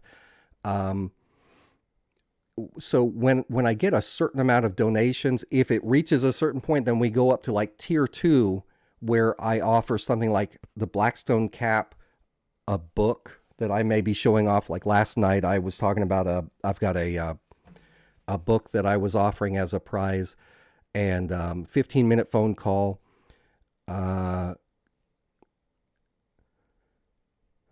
Good night, Gina. Thanks so much for your donations. And Gina, by the way, if you would like a personal letter from me, you donated a lot tonight, Gina.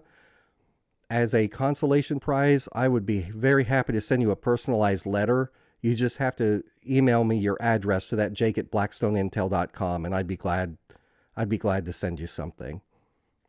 Same with everybody. Anybody that did the donation tonight, if you would like a personal letter from me, just write to me at jake@blackstoneintel.com. I'd be glad to do that. So Carol says the air freshener. Carol, and if that's what you want as your prize, just send me your address. I am running low on some of these air fresheners, so if people still like these, if these are motivating, I can order more. It takes a couple of weeks for me to get them in the mail, so that's something. Joseph says a book, the air freshener, the hat, coffee cup or candle. That's an idea. The thing with something like a coffee cup is postage has gone up so high that it's like $8 to mail it. So that's a possibility too, though, because I have print on demand coffee cups on my Blackstone merch website, but I don't keep them in stock. But maybe what I can do is order some and do that as well. That's a thought. Same with the candle. Although I'm not sure what I could do to make the candle more personalized.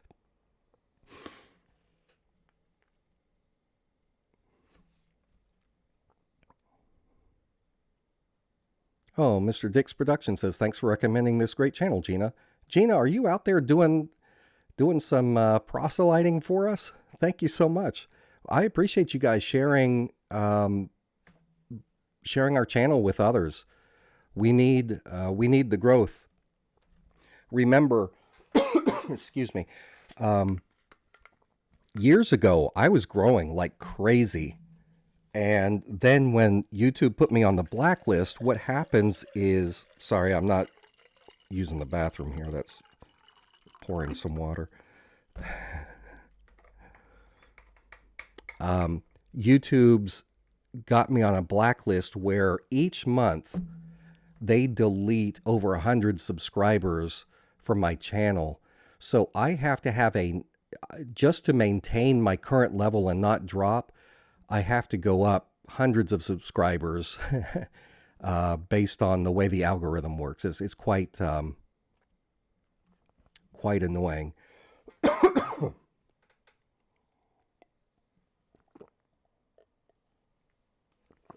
But anyway, I do like sharing little prizes or gifts with people. So I'll take maybe 2 or 3 questions real quick, and then we'll wrap it up. So if anyone has a question, put it in the chat out there. The Mossad got me. They've poisoned me.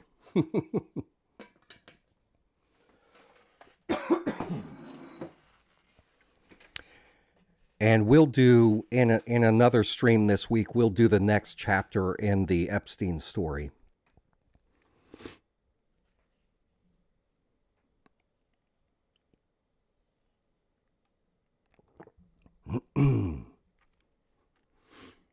Mother Earth, when you say, I often wonder the basic thing, what is the snake and what is the snake's head to be cut off? Really, there's no simple answer to it. It's the same thing. It's human nature. It's wickedness. It's greed more than anything else. It is the love of money that is the problem, and that the head of that cannot be cut off. It's been the problem forever. Even if you go back now, if you are someone who reads the Bible, likes the Bible, even that is a story. Parts of it, at least, is a story of the same problem we have today.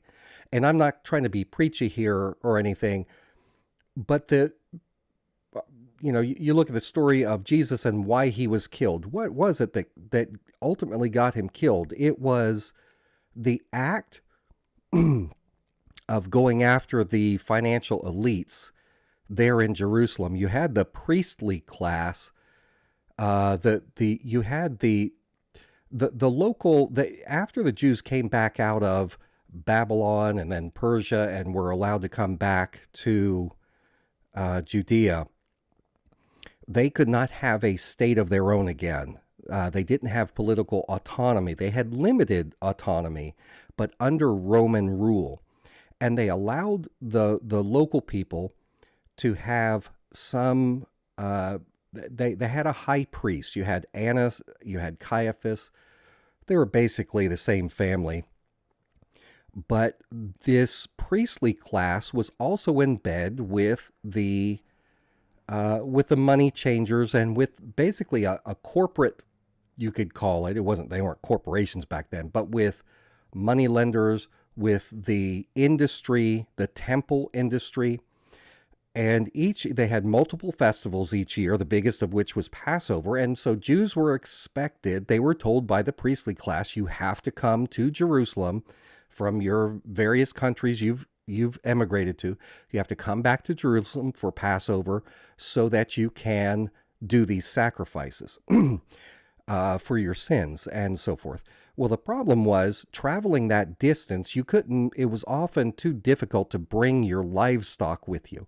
So for convenience, allegedly, you had people at the temple selling the animals, whether it was the goats or the pigeons or the doves or whatever, depending on the type of sacrifice you had to do. So they would sell you the animals on site, but the rule was you could only use currency that was the temple approved currency.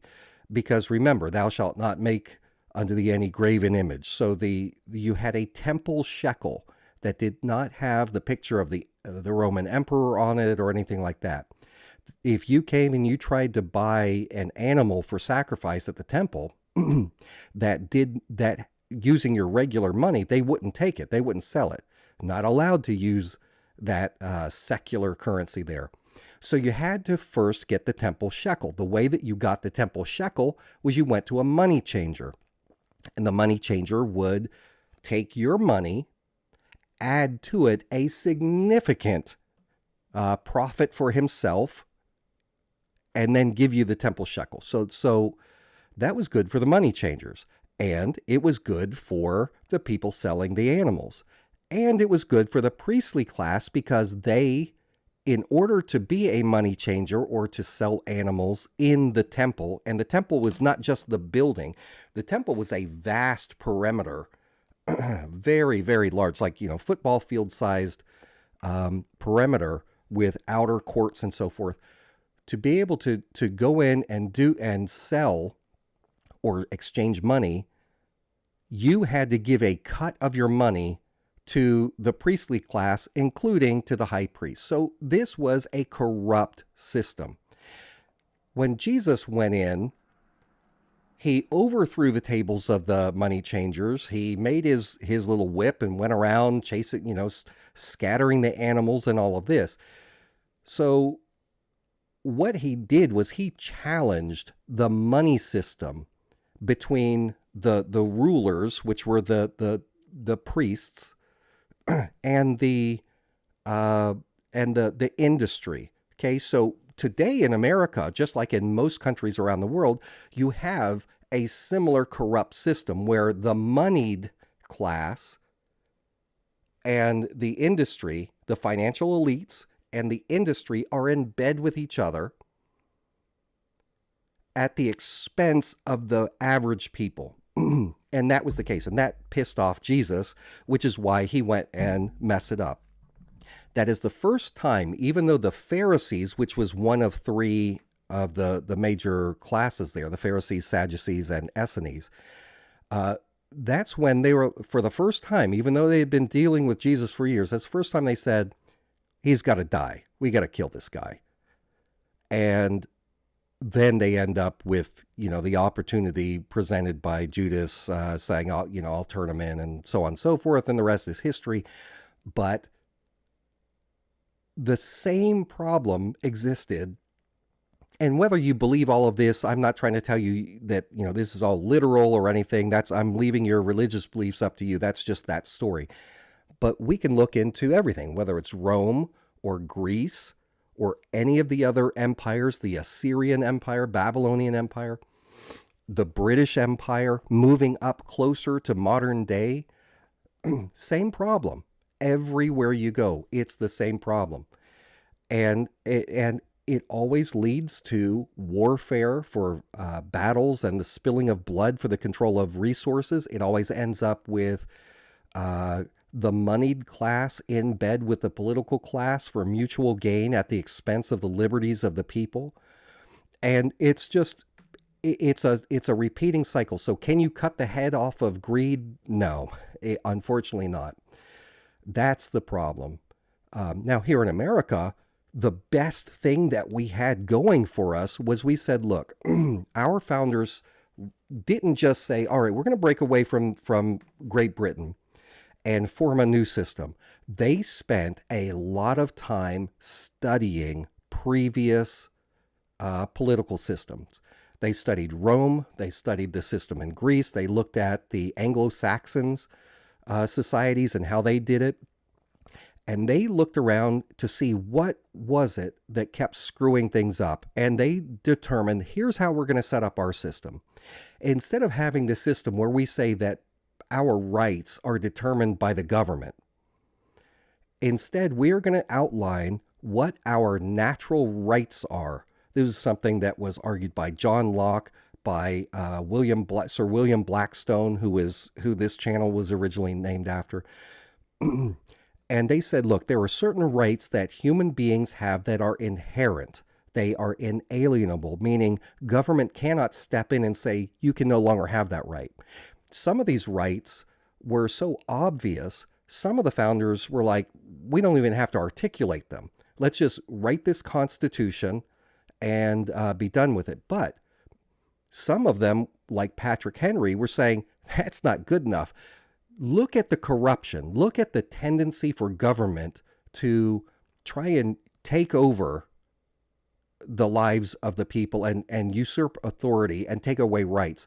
So that faction of the founding fathers, they were called the anti-federalists. You had the federalists who were advocating for a strong central government because the previous system, the Articles of Confederation, were shown to be insufficient for dealing with a, I don't want to say transnational, but basically before the United States was formed, these were sovereign states. So in a way, it was kind of like a transnational system that was not working. They were a loose confederation of territories.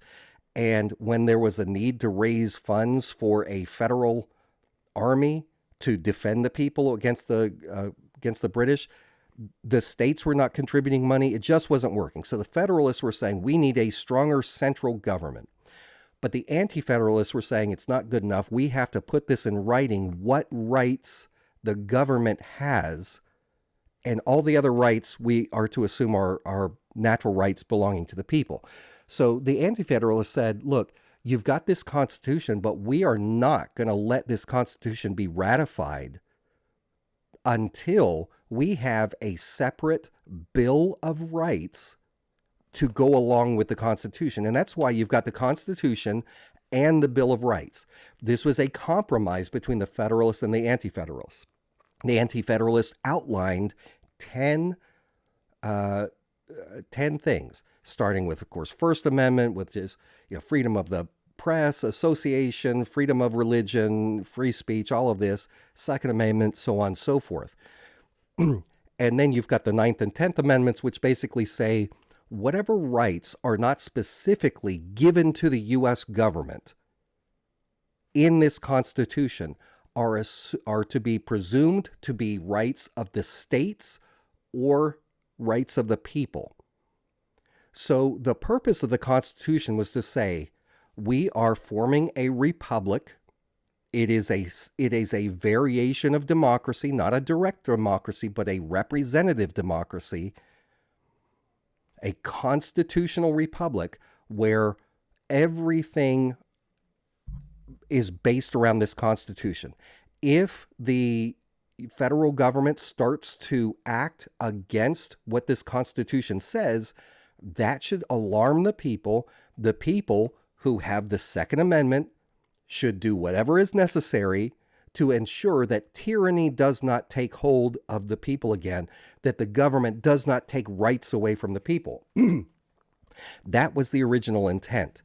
And they set it up. And now the founders said, this is not going to work unless the people choose to abide by it. If you are not a sufficiently moral people willing to constrain yourselves to this system and go along with it and support it, then whatever, it's not going to work.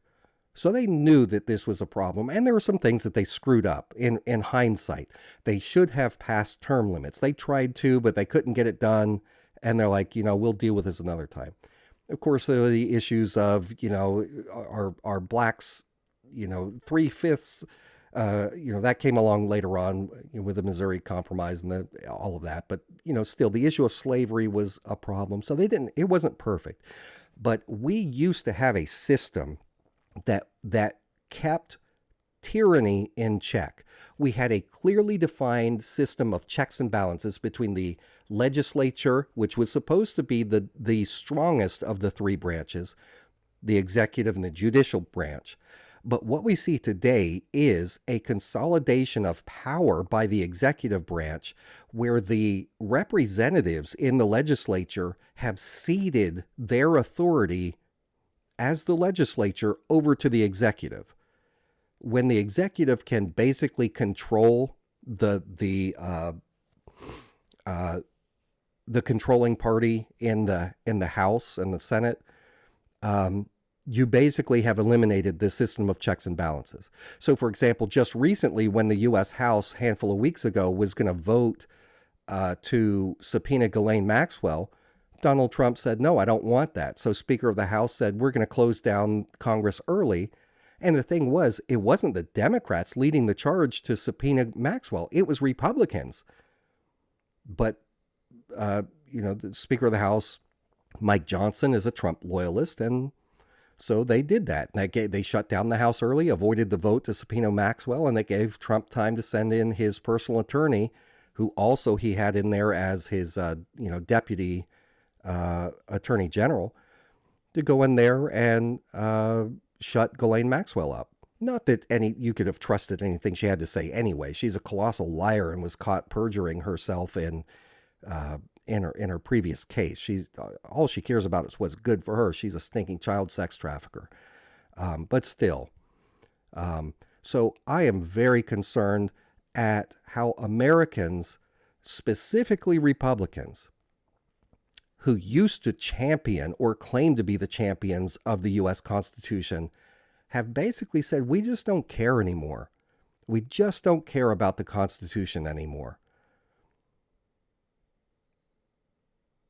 They may not say it in those words, but when you're okay with the chief executive sending U.S. troops into U.S. cities, boots on the ground, that's what the heck, So anyway, that is what we need to get back to, is honoring this constitutional system, respecting the system of checks and balances that we used to have. It's not perfect. It's not perfect. And there's a lot of problems, but it's kind of the best that we've got. Best that we've got to deal with trying to keep tyranny in check. I'll tell you one other thing that is going to be controversial and maybe even upset some of my listeners who are, I have spent years talking about, the importance of resisting any kind of gun control. Because it's so clear that the American people need to have arms to protect our rights in case our federal government becomes tyrannical. I'm looking for a picture here real quick. I'm certainly not a gun nut myself, but I have a long history of strongly supporting gun rights.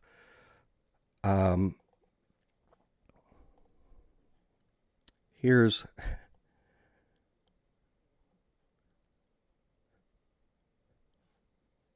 a picture. I believe that the Second Amendment is very important. And I've gone around to militia groups. I used to be a frequent speaker at militia group meetings because I knew that I was outspoken on gun rights.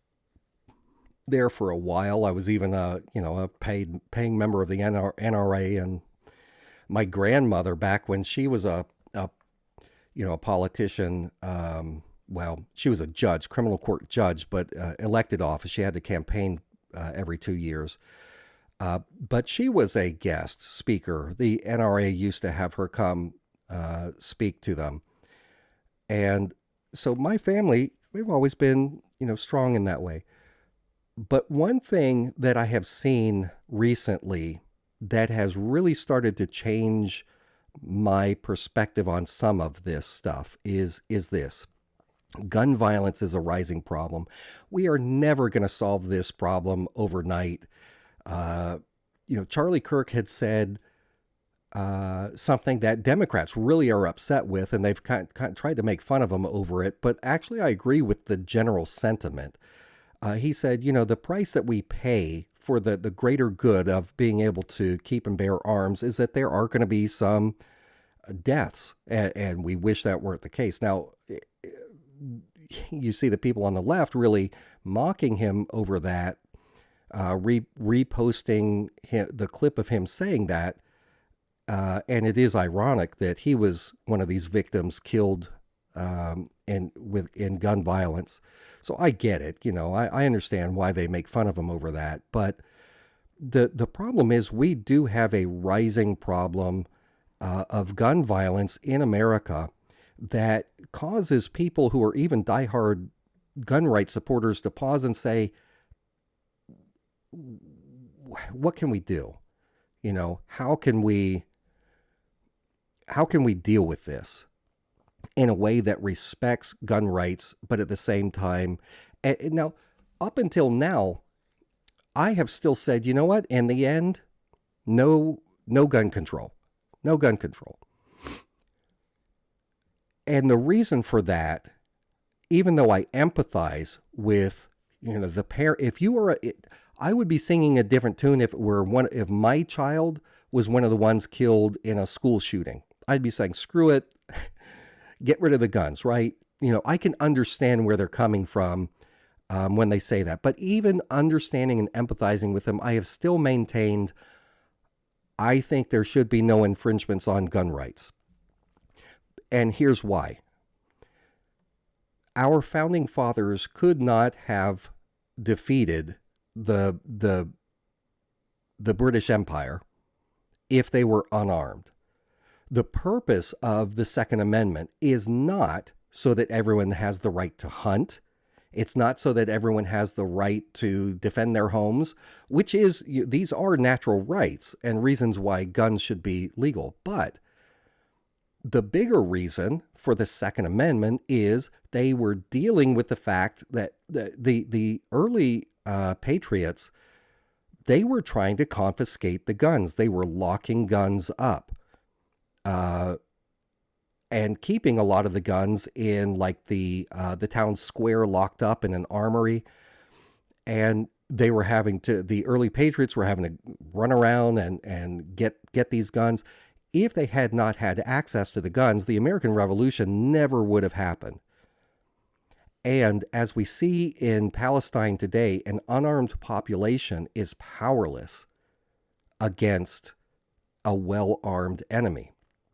So I've always sided with the militia community, the patriot community that has this attitude of, we need arms so that if the U.S. government turns against the people, we can fight back. Now, there has been two developments that I've witnessed over the last handful of years that has made me step back and say, I need to rethink my position on this. Number one, despite a colossal amount of tough talk, the militia community, when push has come to shove, generally does not stand up and fight. And we had one incident out at the Clive and Bundy ranch out there where they weren't threatening with their guns, but they were armed. And they did have the standoff with the Bureau of Land Management agents and their guns, the federal government.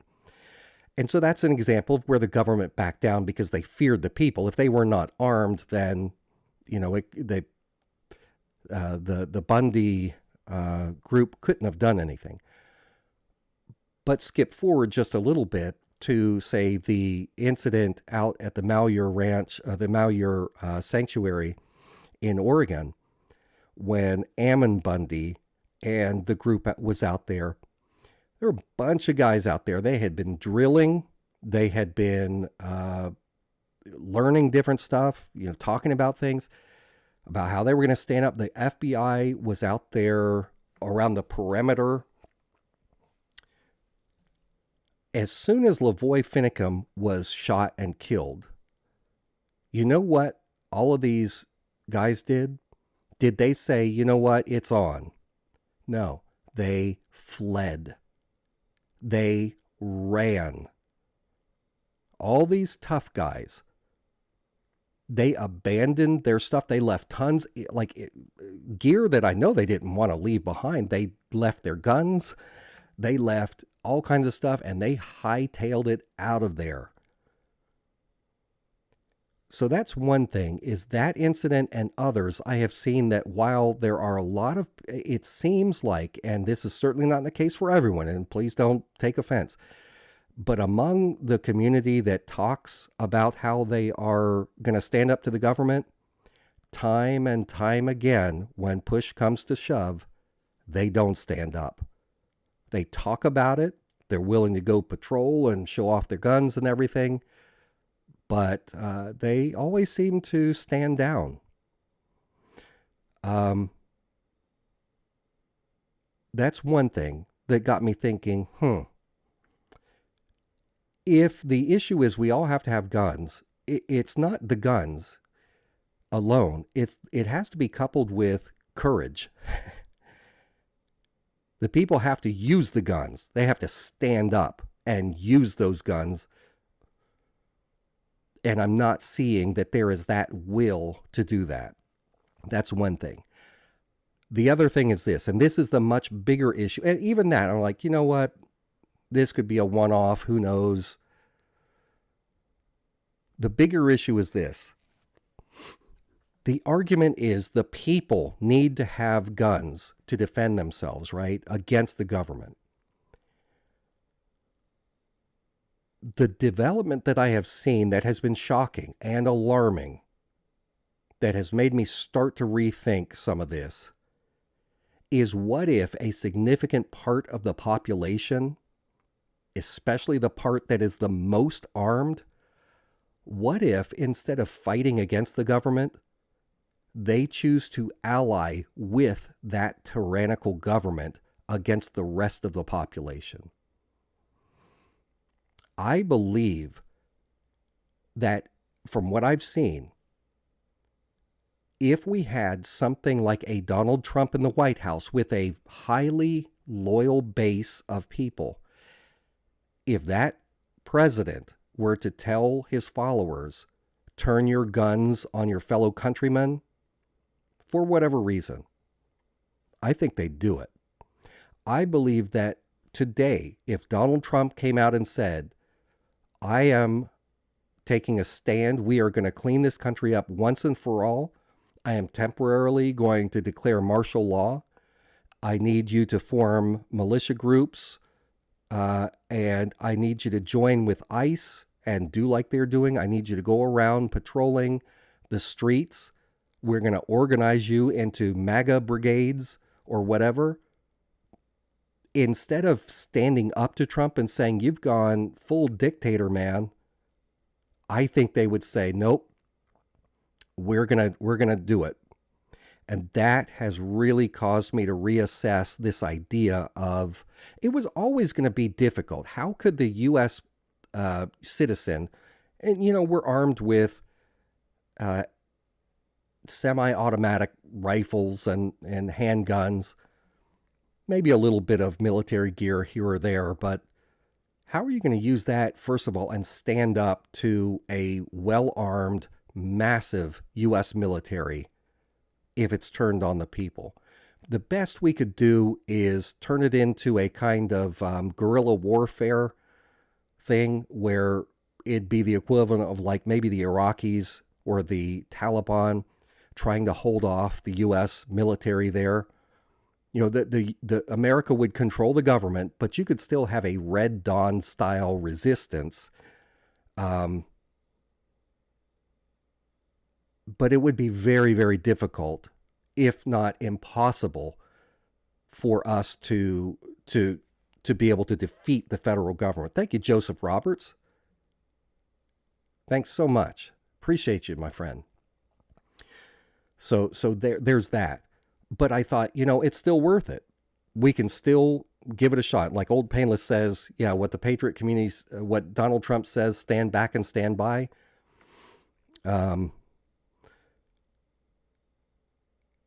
But at this point, if the issue is we're going to have a tyrannical government led by a despot, but then the well-armed citizenry, which is primarily there are a whole lot more Republicans that have guns than Democrats.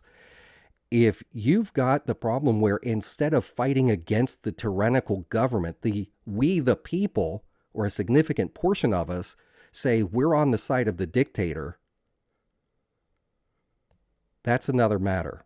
And that's something I had never considered before, because I never believed in the past that the American people could be conned into becoming an anti-constitution, pro-big government, pro-tyranny group of people. I thought, when you watched, even during the Obama years, just the very idea of having military training exercises where the U.S. military was going to practice some guerrilla warfare type stuff in a handful of American cities, that was huge news back then. The whole Republican conservative establishment was like, this is crazy. They're going to Obama's going to declare martial law and never leave office and all this stuff. And people were upset. Now that we have U.S. troops being deployed and constant threats from Donald Trump to do it more and more, and the fact that the patriot community is, instead of saying, what the hell are you talking about, man? We're going to stand against you. We don't care who you are. We don't care what party you belong to. You start marshaling the U.S. military to do some kind of policing action against us? They're not doing that. They're supporting him. They're backing him. And I swear, if he called on the Republicans to arm themselves and start going around doing like the SS, the SA, the brown shirts, or later on the SS, patrolling the streets, looking for people who are expressing the wrong sentiments, not showing sufficient loyalty or whatever, I believe that a large number of Republicans would jump at that chance, especially if they got some little token rewards like medals and stuff like that for their bravery. So now, if that's the situation, if we're going to have 40% of the country support the tyrant who is overthrowing the Constitution and trying to essentially take away the rights of the people, enslave the rest of the population, at that point, is it a good idea to have such an extensive number of guns out there? I was telling my wife, probably the smarter thing to do right now to preserve liberty, the smartest thing is something I never thought I would think is a great idea. Smarter thing is to get every freaking Democrat who can shoot a gun to go buy one and hold on to it. That sounds crazy. But if Donald Trump or someone like Donald Trump were to go, full dictator, and we're going to have the heavily armed part of the population supporting him, it's the rest of the people that need to be armed to resist that. Now, this is all just like speculation and what if this and what if that and unlikely scenarios, but it's got me thinking. I am not someone who will take a position and hold it and refuse to change my position if there is changing circumstances or evidence or whatever. And so I'm concerned. So I'm having this internal debate over, has the time, based on the mass gun violence and the fact that the most heavily armed part of the population is moving toward fascism, is it time for there to be something like a multi-decade long effort to do things like gun buybacks or red flag laws or who knows what? The truth is, whatever the answer is, and I don't even know if there is an answer, we have got so many guns in America. The problem is that if you pass gun legislation, the only people that are going to obey the law are the law-abiding citizens. And so you end up with the law-abiding citizens as the unarmed people. The criminals are not going to give up their guns. So I think that there needs to be a look at reasonable ways of starting to address this. It could be things like voluntary gun buybacks. Because if you wanted a gun and you don't have one, you could go get one fast. It's not hard. Everybody knows somebody that's got a gun if you don't own one yourself. And on the street, they're everywhere. One of the things that we need to do is hold our own government accountable, because they go and have, they do these gun running operations where you've got the ATF distributing guns to Mexican cartels and then losing track of the guns, like Operation Fast and Furious, stuff like that.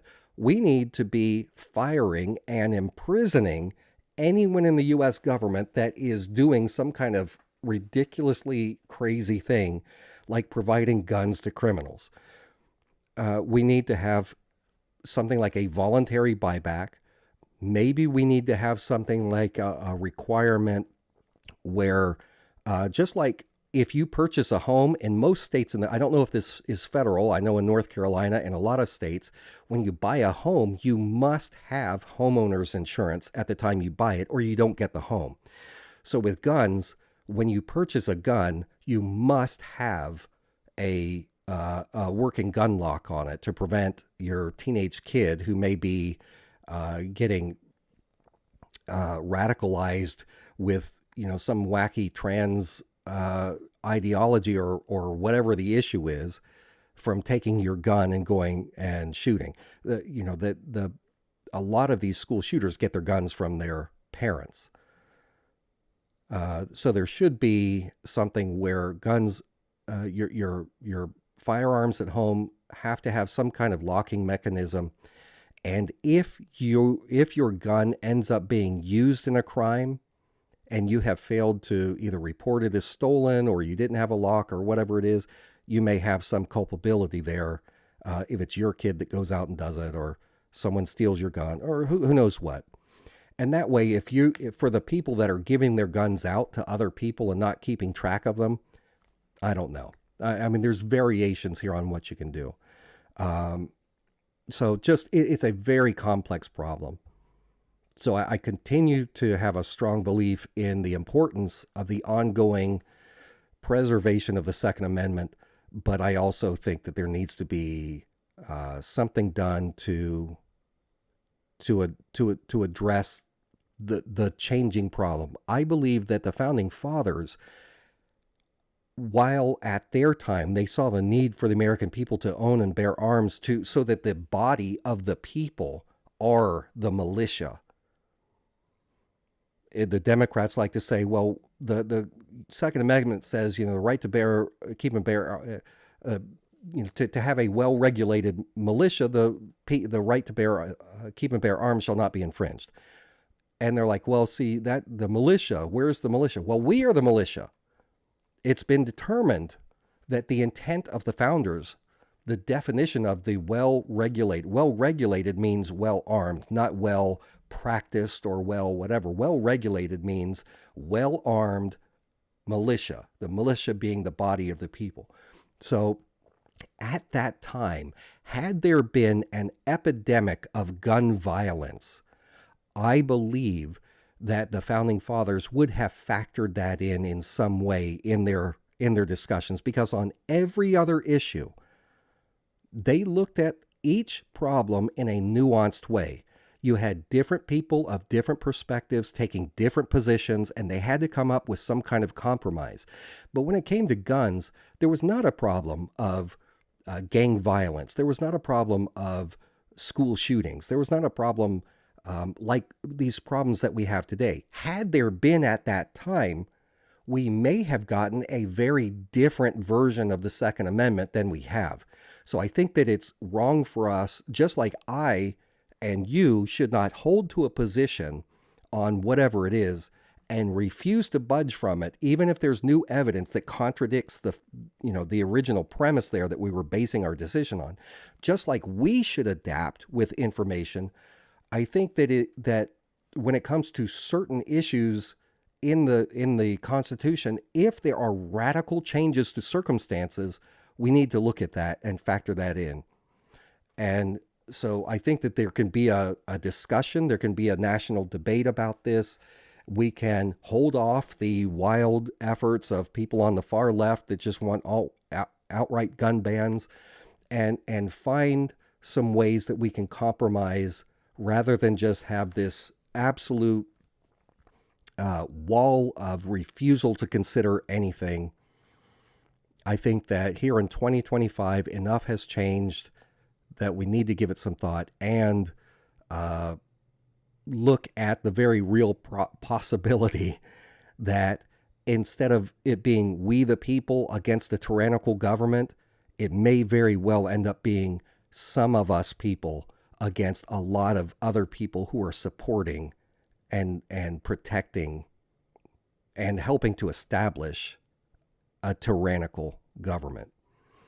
Very disturbing. I'm telling you, I'm very unsettled by that I'm even thinking about this. Who knows where I'll end up, but I'm just telling you where my thinking is, where my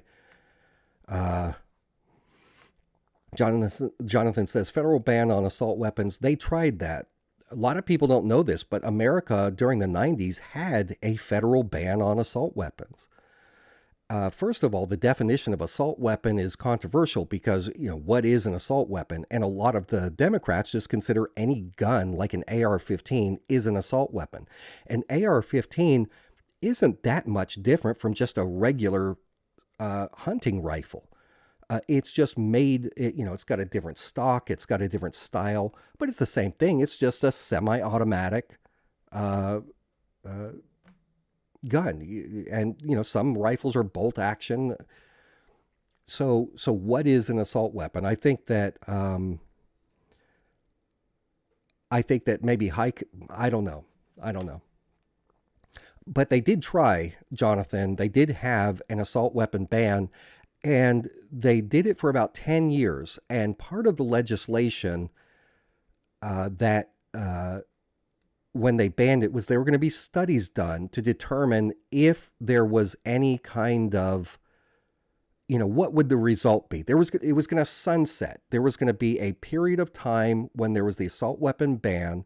At the end of that, they were going to look at the statistics and see if there was a drop in gun violence as a result of this.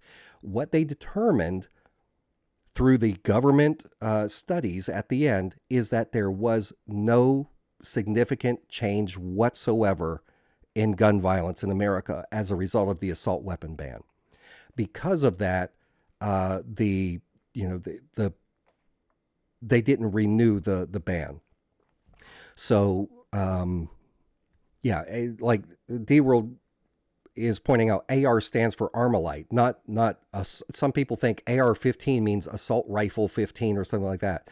Armalite is just the name of it.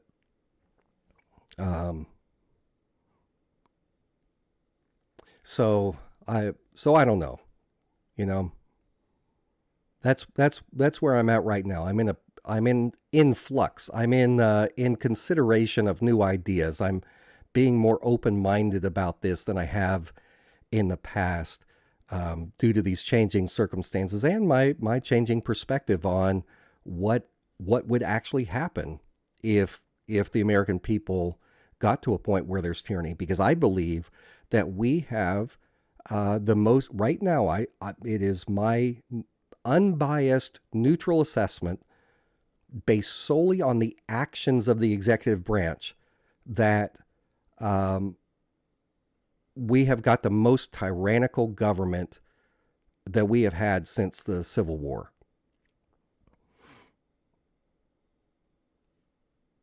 And the people who are supposed to be the ones standing up to it are actually cheering it on. That's very distressing.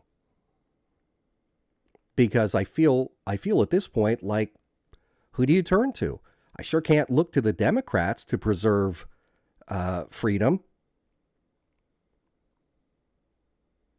And at this point, I can't look to the Republicans to try and preserve freedom. It's not a comfortable position to be in. And so we can look at other countries and see where there have been big efforts to disarm the population. Sometimes it just results in increasing violence of other kinds, like stabbings and things like that.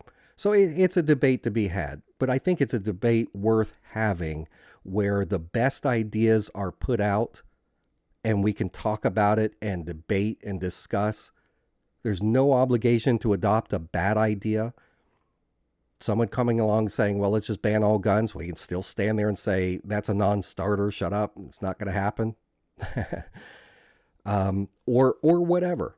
But I think the time has come that we should at least start talking about it, having a discussion, because whatever solutions there may be, it's not going to be fixed in a single administration.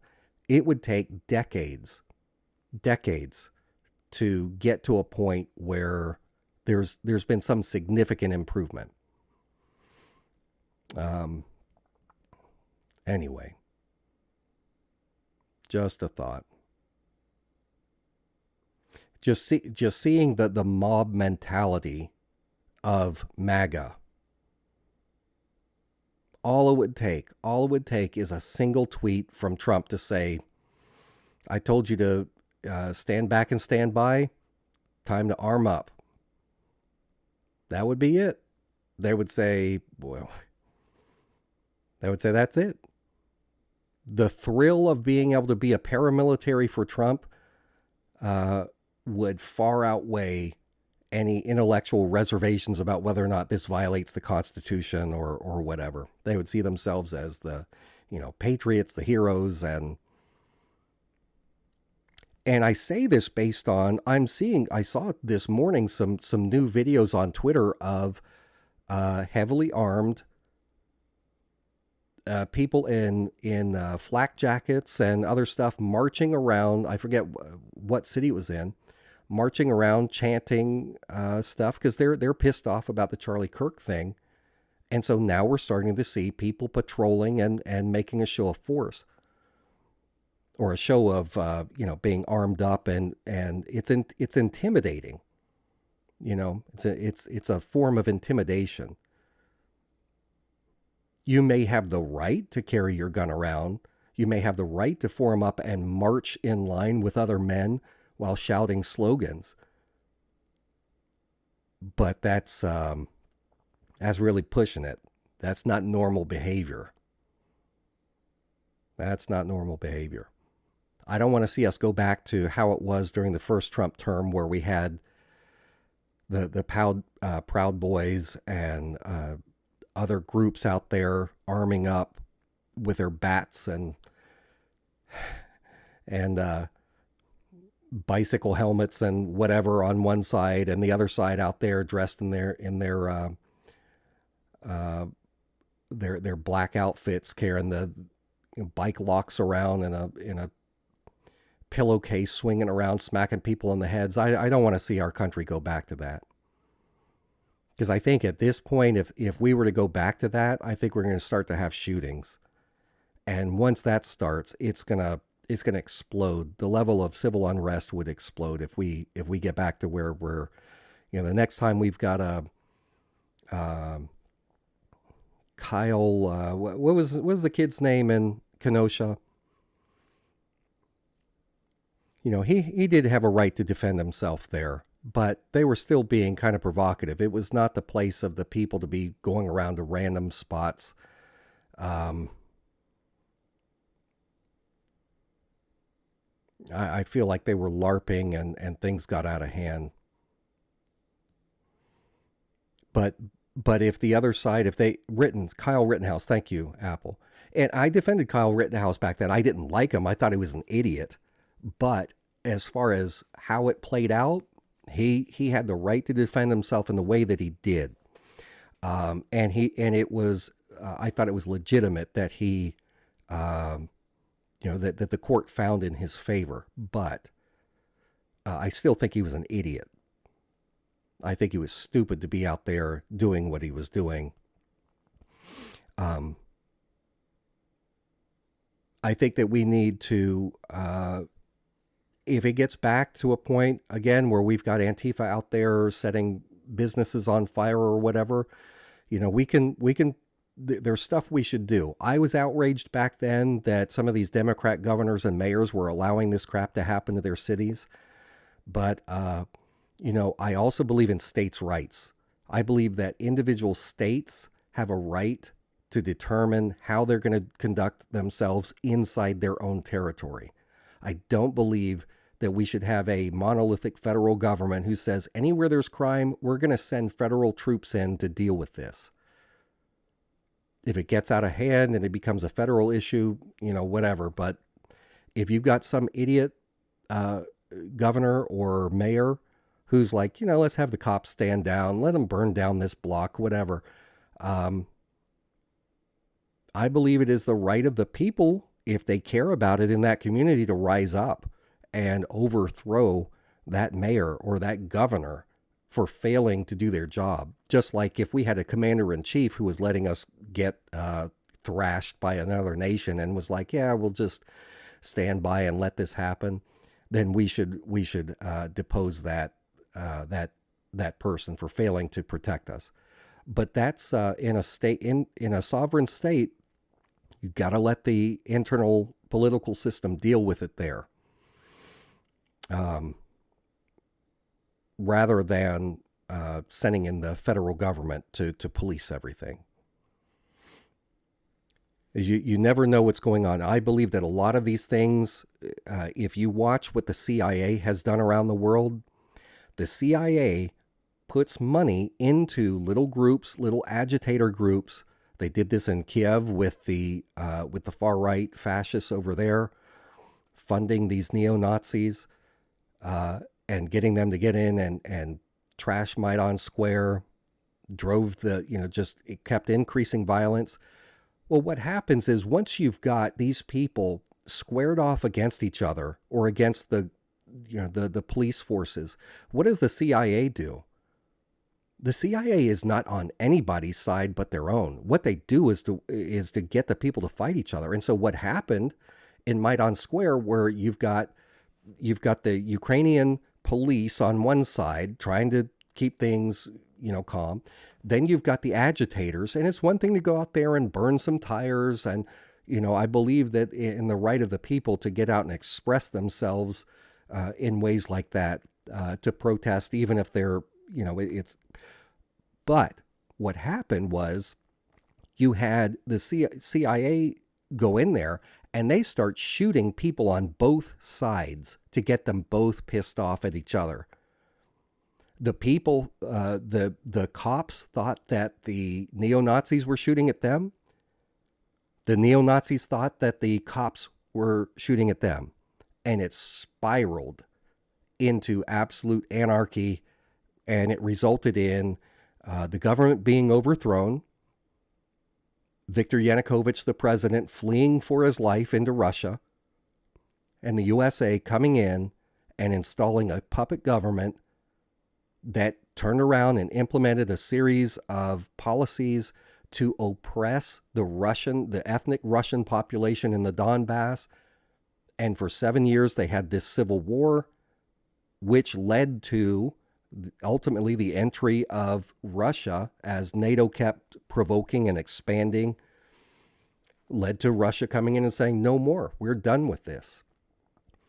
And here we are on the precipice with Russia testing the waters to see what can they get away with over on the western border around Lviv and other parts of western Ukraine near Poland.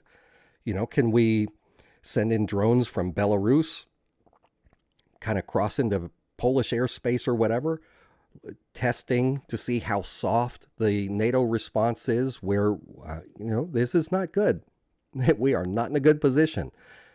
I talked last night's live stream about how the domino effect of what happened after Austria-Hungary and when Archduke Franz Ferdinand was shot in Bosnia, and how that set off a chain reaction. with Germany coming to the side, and then you've got Russia and France, and then the UK comes in, and all of this stuff really fast. In a period of a week, you went from an incident, a geopolitical incident, into World War. That's what the CIA, that's the kind of thing that the CIA does, and they are very practiced at it, and they are very good at it. They are very good at it. Before the end of Trump's term, we're going to see crap going on in Venezuela again. They're going to try again to get Juan Guaido or somebody else in there to replace Maduro in Venezuela, because, our U.S. corporations want access to that oil. So we'll see that. The CIA tried to topple Venezuela in Trump's first term, and I believe they'll do it again. They'll try again. That's crazy. So I'm very concerned when I see things like people, we've got far right groups now starting to go out marching with their long guns while shouting slogans. Tensions are high. There's bloodlust out there, anger over the Charlie Kirk thing. I believe that some of this is inorganic. I think that bots and private intelligence has played a role in inflaming tensions online. People think it's organic. People think that everybody's just so livid over Charlie Kirk that everyone's going to join in because it's groupthink, it's group mentality. He's so furious, and they're talking about violence. Well, I think some of this is intelligence operation. I think that the CIA has a hand in it. I think that other intelligence agencies could have a hand in it. It's very, very dangerous. I don't want to see a color revolution here in the United States. And I don't think that people on the right are aware of how these powers are manipulating them for the benefit of whether it's Israel or whoever else. Anyway, very, very concerning. Very concerning. Scary times we're living in. But anyway, I'm done. I'm done with that rant. Thank you guys for putting up with it. Again, thank you, Joseph. Thank you, Carol. Thank you, Gina. Thank you, Cicero and Mia and Marvin and R Factor. Guys, you were awesome. I appreciate you chipping in tonight. Thank you for watching. I'm going to go ahead and wrap it up now, and we will live stream again in another day or two. And make sure and hit like, please. Now is a perfect time, if you've not hit like, to do it. Like. I'm fighting the YouTube algorithm. I got it very much against me. I used to get, like, on my videos, if I got 10,000 views on a video, that was a disaster. If it was as low as 10,000 views. My stuff used to get on average 40,000 to 70,000 views per video. Now I'm lucky if I get 2,000 views on a video. So hit the like, give me a little support out there with it. Leave a comment, not just in the chat, but when we end this in a second, if you'll just go and write 2 or 3 words, just something short, in the comment section on the video page for this, that will help. Anyway, all right. Yeah, free America from AIPAC. I agree. Thank you, guys. Thumbs up. Have a great couple of days. We'll talk again soon.